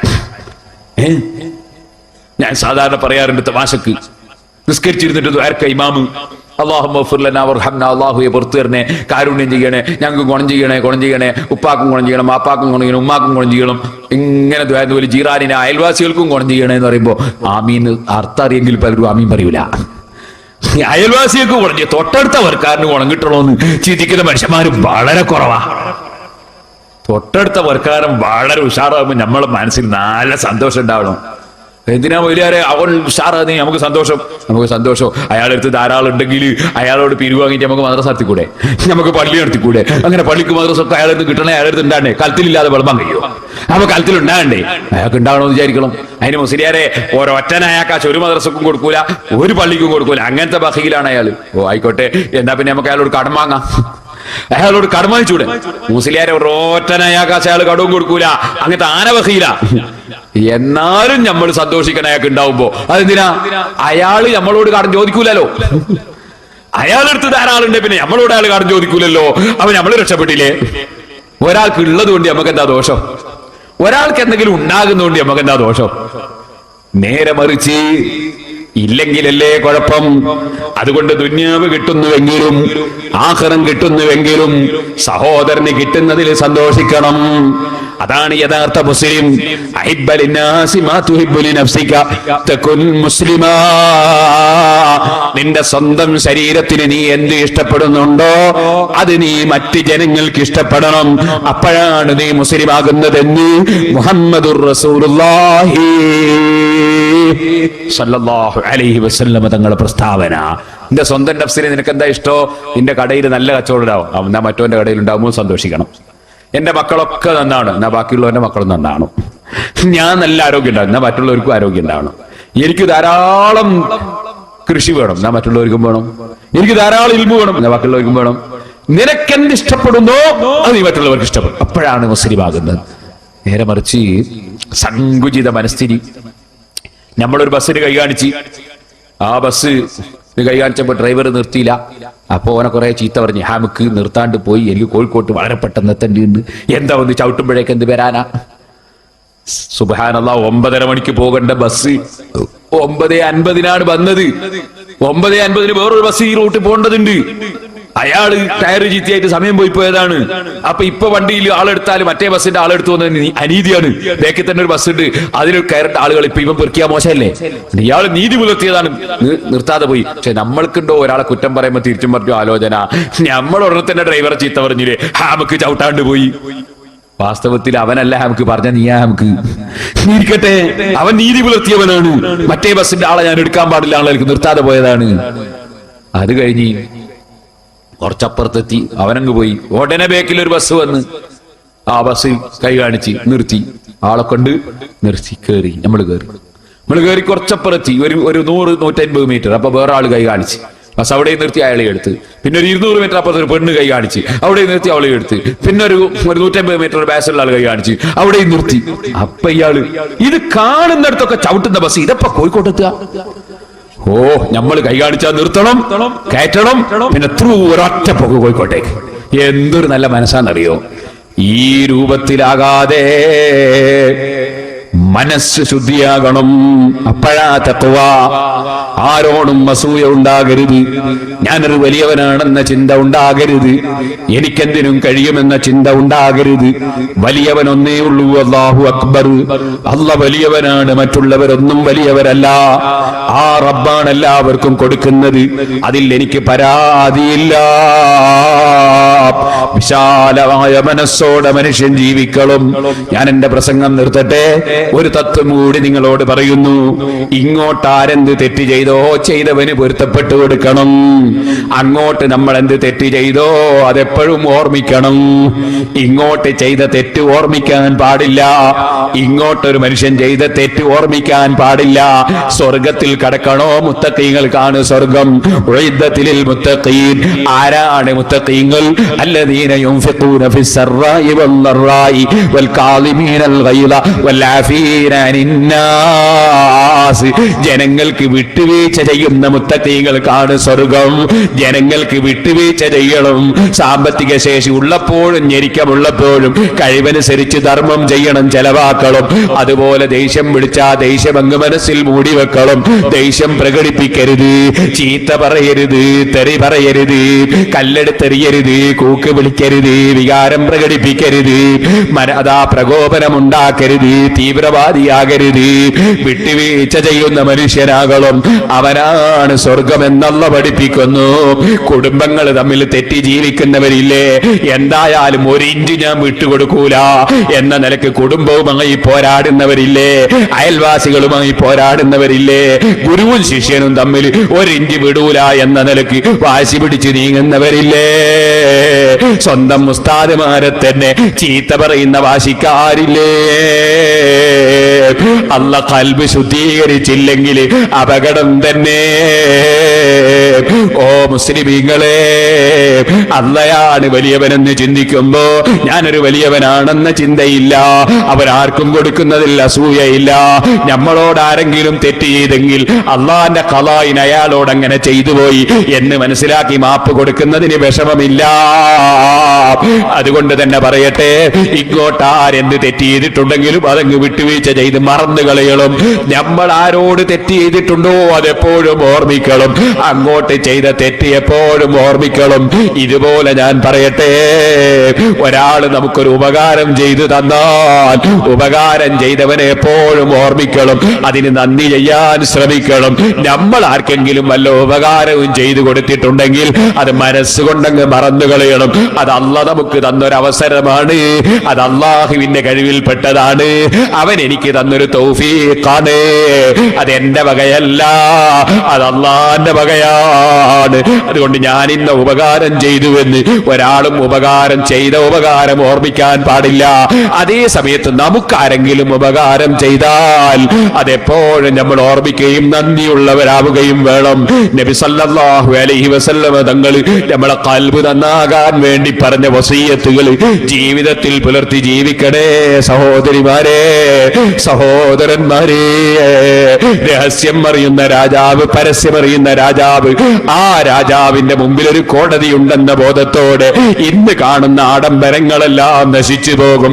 ഇന്ന് കാണുന്ന വാഹനങ്ങളെല്ലാം നിർത്തി മയ്യിത്ത് കെട്ടിൽ കയറേണ്ടി വരും. ഇന്ന് കാണുന്ന വസ്ത്രങ്ങളെല്ലാം ജീവിതത്തിൽ ഊരി വെക്കേണ്ട ഒരു രംഗം വരും. എന്നിട്ട് കഫൻ തുണിയും പുതച്ചിട്ട് നമ്മളെ കൊണ്ടുപോകുന്നൊരു സന്ദർഭമുണ്ട്. ഇന്ന് വളരെ ഭംഗിയിൽ കാണുന്ന മുഖത്ത് നെറ്റിയുടെ മേലെ പരുത്തി വെക്കുന്നൊരു രംഗമുണ്ട്. മൂക്കിനും കണ്ണിനും കാതിനും ഒക്കെ പരുത്തി വെക്കുന്നൊരു സന്ദർഭമുണ്ട്. അതിനെക്കുറിച്ച് നല്ല ബോധം നമ്മളെ ഖൽബിലുണ്ടാകണം. ഓ മുസ്ലിം ചെറുപ്പക്കാരെ, എന്ത് ടെൻഷൻ ഉണ്ടായാലും എന്ത് പ്രശ്നമുണ്ടായാലും നിങ്ങൾ മയക്കുമരുന്നുമായി ബന്ധപ്പെടരുത് കേട്ടോ. കള്ളുമായി ലഹരിയുമായി ബന്ധപ്പെടരുത് കേട്ടോ. ഒരു ചെറിയ ഹദീസ് കൂടി പറഞ്ഞ് ഞാൻ എന്റെ പ്രസംഗം നിർത്തട്ടെ. നബി സല്ലല്ലാഹു അലൈഹി വസല്ലം തങ്ങൾ പറഞ്ഞു, ഓ മുസ്ലിമീങ്ങളെ, അല്ലാഹുവിന്റെ റസൂൽ നമ്മുടെ ആഖിറത്ത് നഷ്ടപ്പെട്ടു പോകാതിരിക്കാൻ വേണ്ടി ആവശ്യമായ സർവോപദേശങ്ങളും നൽകിയിട്ടുണ്ട്. ആവശ്യമായ സർവതത്വങ്ങളും പഠിപ്പിച്ചിട്ടുണ്ട്. മാതാപിതാക്കൾ അങ്ങേയറ്റം ആദരിക്കണം, ബഹുമാനിക്കണം, സ്നേഹിക്കണം. അത് അല്ലാഹുവിന്റെ റസൂല് പഠിപ്പിച്ചിട്ടുണ്ട്. വഅശ്റൂഹുന്ന ബിൽ മഅറൂഫ്. ഭാര്യാഭർത്താക്കന്മാര് തമ്മിൽ വളരെ നല്ല നിലയ്ക്ക് ജീവിക്കണം. പെൺകുട്ടികളും ഭാര്യമാരോട് കടുത്ത സ്വഭാവത്തിൽ പെരുമാറരുത്. ഭാര്യമാരോട് നല്ല നിലക്ക് ഭർത്താക്കന്മാര് പെരുമാറണം. ഒരക്രമിയെ പോലെ, ക്രൂരനെ പോലെ ഭാര്യമാരോട് പെരുമാറരുത്. ഓ ഉമ്മമാരെ, പെൺകുട്ടികളെ, ഫസാലിഹാതു ഖാനിതാതുൻ ഹാഫിളാതുൽ ലിൽ ഗൈബി ബിമാ ഹഫിളല്ലാഹ്. അല്ലാഹുവിന്റെ അടുക്കൽ നല്ല സ്ത്രീകൾ ഭർത്താക്കന്മാരെ അനുസരിക്കുന്ന സ്ത്രീകളാണ്, അല്ലാഹുവിനെ അനുസരിക്കുന്ന സ്ത്രീകളാണ്, അതവും ഗുരുത്വവുമുള്ള പെൺകുട്ടികളാണ്. ഭർത്താവിനോട് കസർത്തി കയറുന്ന, ഭർത്താവിനെ ആദരിക്കാത്ത, അനുസരിക്കാത്ത പെണ്ണായി നമ്മൾ പെട്ടുപോകരുത്. ഭർത്താവിനെ അനുസരിക്കുന്ന പെൺകുട്ടികളാകണം. അതുപോലെ ചെറുപ്പക്കാരെ, കല്യാണം കഴിച്ചാൽ നമ്മളെ കസ്റ്റഡിയിലാണെന്ന നിലക്ക്, ക്രൂരമായ നിലക്കൊരു പെൺകുട്ടിയോടും പെരുമാറരുത് കേട്ടോ. പ്രായമുള്ള കാരണവന്മാരെ, ഉമ്മമാരെ, സ്വന്തം മക്കളെ ഭാര്യമാരോട് ക്രൂരതയോടുകൂടെ പെരുമാറരുത്. മക്കളെ ഭാര്യമാരോട് നല്ല നിലക്ക് പെരുമാറണം. ഓ ചെറുപ്പക്കാരെ, കല്യാണം കഴിച്ചാ ബാപ്പാനെ മറന്നു പോകരുത്, ഉമ്മാനെ മറന്നു പോകരുത്. ബാപ്പനെയും ഉമ്മനെയും നിക്കാഹ് ചെയ്ത് കൊണ്ടുവന്നതല്ല, അവര് നമുക്ക് ചെയ്ത ഉപകാരത്തിന് പകരം ചെയ്തു കൊടുത്തു തീർക്കാൻ നമ്മളെ കൊണ്ട് സാധ്യമല്ല. മരണം വരെ ഹിദ്മത്തെടുത്താലും മതിയാകൂല. അതുകൊണ്ട് ബാപ്പന്റെയും ഉമ്മന്റെയും ബഹുമാനം എപ്പോഴും ഓർമ്മിക്കണം. അതേ സമയത്ത് കല്യാണം കഴിച്ചു കൊണ്ടുവന്ന പെൺകുട്ടികളെ ആക്രമിക്കുന്ന രൂപത്തിൽ ഒരു ബാപ്പയും ഉമ്മയും പെരുമാറരുത്. നമ്മളെല്ലാം അല്ലാഹുവിലേക്ക് മടങ്ങുന്നവരാണെന്ന ബോധം വേണം. അല്ല നമ്മളെ ഖൽബ് കാണുന്നുണ്ട്, അല്ല നമ്മളെ വാക്ക് കേൾക്കുന്നുണ്ട്, അല്ല നമ്മളെ പ്രവൃത്തി കാണുന്നുണ്ട്, അവൻ രഹസ്യമറിയുന്നുണ്ട്, പരസ്യമറിയുന്നുണ്ട്. ആ ചിന്ത ജീവിതത്തിന്റെ സർവരംഗത്തും വേണം. അന്യപെണ്ണിന്റെ മുഖത്തേക്ക് നോക്കിയിട്ട് രസിക്കരുത്. അതേ, അന്യ സ്ത്രീയുമായി, ഓ ചെറുപ്പക്കാരാ, നിന്റെ മൊബൈൽ ഫോണില് അന്യപെണ്ണിന്റെ നമ്പറും വാങ്ങി വെച്ചിട്ട് നീ അവളെ വിളിച്ച് സംസാരിക്കരുത്. പെൺകുട്ടികളെ, അന്യപുരുഷന്റെ മൊബൈൽ ഫോൺ നമ്പർ വാങ്ങി നിങ്ങൾ അവരെ വിളിക്കരുത്. വിളിച്ചാൽ നിങ്ങൾ ഉത്തരം ചെയ്യരുത്. നിങ്ങൾ ഓർത്തോളം നിങ്ങളുടെ രഹസ്യവും പരസ്യവും അറിയുന്ന റബ്ബിനെ കുറിച്ചുള്ള ബോധത്തോടെ ജീവിക്കണം. ഇനി ഞാൻ പറയട്ടെ, എന്ത് ടെൻഷൻ വന്നാലും അലാ ബിദിക്രില്ലാഹി തത്മഇന്നുൽ ഖുലൂബ്, സർവ സമാധാനത്തിനും മാനദണ്ഡം അല്ലാഹുവിലുള്ള സ്മരണയാണ് കേട്ടോ, ദിക്റാണ് കേട്ടോ. ഞാൻ ഈ അടുത്ത് UAE പോയപ്പോ ഒരു ചെറുപ്പക്കാരൻ എന്നെ വിളിച്ചു. അദ്ദേഹത്തെ എനിക്ക് ഓർമ്മയില്ല. ഞാൻ ഒരു സ്ഥലത്തു നിന്ന് പ്രസംഗിച്ച് രാത്രി 1:30 മണിക്ക് കാറിൽ കയറി 2:30 മണിക്ക് പ്രസംഗിക്കാൻ വേറൊരു സ്ഥലത്തേക്ക് പോവുകയാണ്. രാത്രി 2:30 മണിക്ക്. കാരണം റമദാനിൽ തീരെ ഉറങ്ങാതെ ജോലിയൊക്കെ എടുത്ത് അവസാനം വരുന്ന പാവപ്പെട്ട ജനങ്ങളുണ്ട്. അല്ലാഹു എല്ലാവർക്കും ബർക്കത്ത് ചെയ്യട്ടെ. അവർ സുബഹി വരെ ഉറക്കഴിഞ്ഞ് സുബഹി സ്കെച്ച് കുറച്ച് കിടക്കലാണ്. അവിടത്തേക്ക് പോകുമ്പോ, തിരക്കിട്ട് പോകുമ്പോ ഇയാൾ വിളിച്ചു. ചുറ്റിനോട് പറഞ്ഞു, ഉസ്താദേ, ഞാൻ നിങ്ങളെ കണ്ട് സംസാരിക്കണമെന്ന് വലിയ ആഗ്രഹത്തോടെ വന്നായിരുന്നു, നിങ്ങളെ തിരക്ക് കണ്ടിട്ട് സംസാരിക്കാൻ കഴിഞ്ഞില്ല എന്ന് പറഞ്ഞിട്ട് വിളിച്ചു. എന്നിട്ട് അദ്ദേഹം പറഞ്ഞു, ഏകദേശം കുറെ കൊല്ലങ്ങൾക്ക് മുമ്പ് അദ്ദേഹം പറഞ്ഞു, 2000 ഞാൻ എനിക്ക് തോന്നുന്നു, 2000 കാലത്ത് നിങ്ങൾ ഇവിടെ പ്രസംഗിക്കാൻ ഒരു ക്ലാസ് എടുക്കാൻ വന്നപ്പോൾ ഞാൻ ആ ക്ലാസ്സിലുണ്ടായിരുന്നു. ഞാനിന്ന് സാമ്പത്തികമായി വളരെ പ്രയാസപ്പെട്ട ഒരു സന്ദർഭമായിരുന്നു. അങ്ങനെ എനിക്ക് ഒരു നിവൃത്തിയില്ലാഞ്ഞിട്ട് ആത്മഹത്യ ചെയ്താലോ എന്ന് വരെ എന്റെ മനസ്സ് തോന്നിപ്പോയ ഒരു കാലം. ഞാൻ പറയുന്നു, ഒരിക്കലും അങ്ങനെ തോന്നാൻ പാടില്ല. ആത്മഹത്യ ചെയ്ത് ഖബറിൽ ചെന്ന ബിരിയാണി വെച്ച് കാത്തിട്ടുണ്ടോ? അല്ല, ആത്മഹത്യ ചെയ്യാന്ന് പറഞ്ഞാൽ ഏറ്റവും വലിയ തെറ്റും ചെയ്ത് മരിക്കാന്നോ? മരിക്കൽ സ്വാഭാവികമാണ്. ഏറ്റവും വലിയ തെറ്റും ചെയ്ത് മരിക്കാന്നോ? അവനെ കാണും കഴിയട്ടവൻ പിന്നെ ആരാണ്? സുബ്ഹാനല്ലാഹ്. ചെറുപ്പക്കാരൻ എന്നോട് പറഞ്ഞു, എന്നോട് എന്റെ സുഹൃത്തുക്കൾ പലരും പറഞ്ഞു, സമാധാനം കിട്ടണമെങ്കിൽ ലഹരി ഉപയോഗിക്കണം, സമാധാനം കിട്ടണമെങ്കിൽ ലഹരി ഉപയോഗിക്കണം. അൽഹംദുലില്ലാഹ്, ഞാൻ നിങ്ങളെ ക്ലാസ്സിൽ വന്ന സമയമായിരുന്നു. നിങ്ങളോട് ഞാൻ സങ്കടം പറഞ്ഞു, നിങ്ങൾ എനിക്കൊരു ദിക്ർ എഴുതി തന്നു. ഞാൻ ആ ദിക്ർ ചൊല്ലി അൽഹംദുലില്ലാഹ്, ഇന്ന് എനിക്ക് ധാരാളം ബിസിനസ് ഉണ്ട്, നല്ല പുരോഗതി ഉണ്ട്, എനിക്കിപ്പോ ഒരു പ്രശ്നവും ഇല്ല. ദിക്ർ അത് വലിയ മഹത്വമുള്ളതാണ്. അൽഹംദുലില്ലാഹ്. ഞാൻ അയാൾ ഇങ്ങനെ പറഞ്ഞപ്പോ ഞാനതൊക്കെ കേട്ട് അവസാനം ഞാൻ പറഞ്ഞു, ഏതായാലും അള്ളാഹു നിങ്ങൾക്ക് പുരോഗതി തന്നിട്ടുണ്ടെങ്കിൽ എനിക്കറിയില്ല, നിങ്ങളെ അറിയില്ല, നിങ്ങളെ കഴിവ് എനിക്കറിയില്ല. സിറാജുൽ ഹുദക്ക് 20ാം വാർഷിക സമ്മേളനമുണ്ട്. സമ്മേളനത്തോടനുബന്ധിച്ച് സിറാജുൽ ഹുദക്ക് എന്തെങ്കിലും സ്ഥിരം വരുമാനം ഉണ്ടാക്കണമെന്ന് ആഗ്രഹമുണ്ട്. കുറച്ചെങ്കിലും 20 ലക്ഷം ഉറുപ്പിയോളം വേണം മാസത്തിൽ ചെലവ് ചെയ്യണമെങ്കിൽ സിറാജുലുദ കാണണമെങ്കിൽ ഒരു ദിവസം മെനക്കെട്ടാ പോരെ, കുറേ ദിവസം വരണം, എന്നാലേ സിറാജുലുദ തീർത്തും കാണുള്ളൂ. ഒരു സ്ഥലത്ത് മാത്രമല്ല, സിറാജുൽ ഹുദ ചരിത്രവും വർത്തമാനവും എന്ന CD-യിൽ സ്ഥാപനങ്ങളൊക്കെ കൊടുത്തിട്ടുണ്ട്. സഹോദരന്മാരെ, ഞാൻ പറഞ്ഞു വന്നത് 20 ലക്ഷം ഉറുപ്പിയോളം ചെലവിന് വേണം. അപ്പൊ ഈ സമ്മേളനത്തോടനുബന്ധിച്ച് ഒരു 10 കോടി ഉറുപ്പിക സംഭരിച്ചിട്ട് ഒരു സ്ഥിര വരുമാനത്തിന് എന്തെങ്കിലും ചെയ്യണം എന്ന് മനസ്സിലാക്കി. 10 കോടി ഉറുപ്പിക്ക് ഇന്നത്തെ കണക്കിന് ഒരു 5 ലക്ഷം ഉറുപ്പിക മാസം ശമ്പളം വരുമാനം കിട്ടുള്ളൂ. എന്നാൽ അതാണെങ്കിൽ അതാകട്ടെ എന്ന് വിചാരിച്ചു. അൽഹംദുലില്ലാഹ്, സ്ഥാപനത്തിൽ അല്ലാഹു ബർക്കത്ത് തന്നിട്ടുണ്ട്. ഇവിടെ വന്നപ്പോൾ തന്നെ കുറെ ആൾ നേർച്ച കിട്ടുന്നുണ്ട്. നാദാപുരത്തൊരു മൗലവി വന്നിരുന്നു. മൂപ്പര് എനിക്കാരെങ്കിലും നേർച്ച കൊണ്ടെത്തന്ന ഞാൻ കീശയിലിടാൻ പറയുന്നത് ഭാര്യമായിട്ട് എടുത്ത് പിടിച്ചിങ്ങനെ കാണിച്ചു കൊടുത്തു മനുഷ്യന്മാർക്ക്. അൽഹംദുലില്ലാഹ്. അപ്പൊ ഞാനതിനെ സംബന്ധിച്ച് വിശദീകരിച്ചു. അയാൾ 7 വരുത്ത് നാദാപുരത്ത് വന്നു. അയാൾ ആദ്യം വരുന്ന സമയത്ത് 2 ലക്ഷം ഉറുപ്പിയോളം നേർച്ച കിട്ടാറുണ്ടായിരുന്നു. അയാൾ 7 വരുത്ത് വന്നു പോയി. ഇപ്പൊ ഏകദേശം 7 ലക്ഷം ഉറുപ്പിയോളം കിട്ടുന്നുണ്ട് മാസത്തിൽ. അൽഹംദുലില്ലാഹ്. 7 പ്രാവശ്യം അയാൾ വന്നു. 7 പ്രാവശ്യവും ഞാൻ മറുപടി പറഞ്ഞു. അവസാനം എന്റെ CD ഇറങ്ങി, സത്യത്തിന്റെ മുന്നേറ്റം, സലഫിയുടെ പിന്മാറ്റം. അള്ളാഹ് അങ്ങനെയെന്ന് എന്റെ മനസ്സിൽ തോന്നിപ്പിച്ച് പേര് കൊടുക്കാൻ. പിന്നെ ഇതുവരെ പിന്മാറിയതായിട്ട് ഞാൻ മനസ്സിലാക്കി. പിന്നെ ഇതുവരെ അങ്ങ് വന്നിട്ടില്ല. ഏതോ ആകട്ടെ, ഈ നിലക്ക് 7 ലക്ഷം രൂപയോളം നേർച്ച കിട്ടുന്നുണ്ട്. പക്ഷെ അതുകൊണ്ടൊന്നും മതിയാവൂല. അതുകൊണ്ട് ഞാൻ കുറ്റ്യാടിയിൽ 3.5 ലക്ഷം ഉറുപ്പിക മാത്രം ഒരു സെന്റിന് വിലയുള്ള 70 സെന്റ് സ്ഥലം എടുത്തിട്ടുണ്ട് എന്ന് പറഞ്ഞു. 3.5 ലക്ഷം രൂപ മാത്രമെന്ന് ഞാൻ മനഃപൂർവ്വം പറഞ്ഞതാ. കാരണം അതിപ്പോ വിൽക്കുകയാണെങ്കിൽ 10 ലക്ഷം കിട്ടും ഒരു സെന്റിന്. അത്രയും നല്ല ടൗണിന്റെ സെന്ററിലാണ്, എടുക്കാൻ ആളുണ്ട്. പക്ഷെ നമ്മൾ വിൽക്കാൻ വേണ്ടിയല്ല ഉദ്ദേശിച്ചത്. അങ്ങനെ അതിന് 1 സെന്റ് നിങ്ങൾക്ക് കഴുകി തരണോന്നാണ്. അൽഹംദുലില്ലാഹ്, അയാൾ 1 സെന്റ് തരാന്നും പറഞ്ഞു. അല്ല, തരാൻ തൗഫീഖ് ചെയ്യട്ടെ. ഞാൻ പറഞ്ഞു വന്നത്, കള്ളു കുടിക്കണമെന്ന് ഉപദേശിക്കുന്ന മനുഷ്യന്മാര് ഇതിന് സമാധാനത്തിന് നല്ല സമാധാന, കള്ളു കുടിച്ചിട്ട് സമാധാനം. അലാ ബിദിക്രില്ലാഹി തത്മഇന്നുൽ ഖുലൂബ്. സമാധാനം അല്ലാഹുവിനെ സ്മരിക്കുന്നതിലാണ്, അതിനപ്പുറം സമാധാനമില്ല. അതുകൊണ്ട് മുസ്ലിമീങ്ങളെ, ചെറുപ്പക്കാരെ,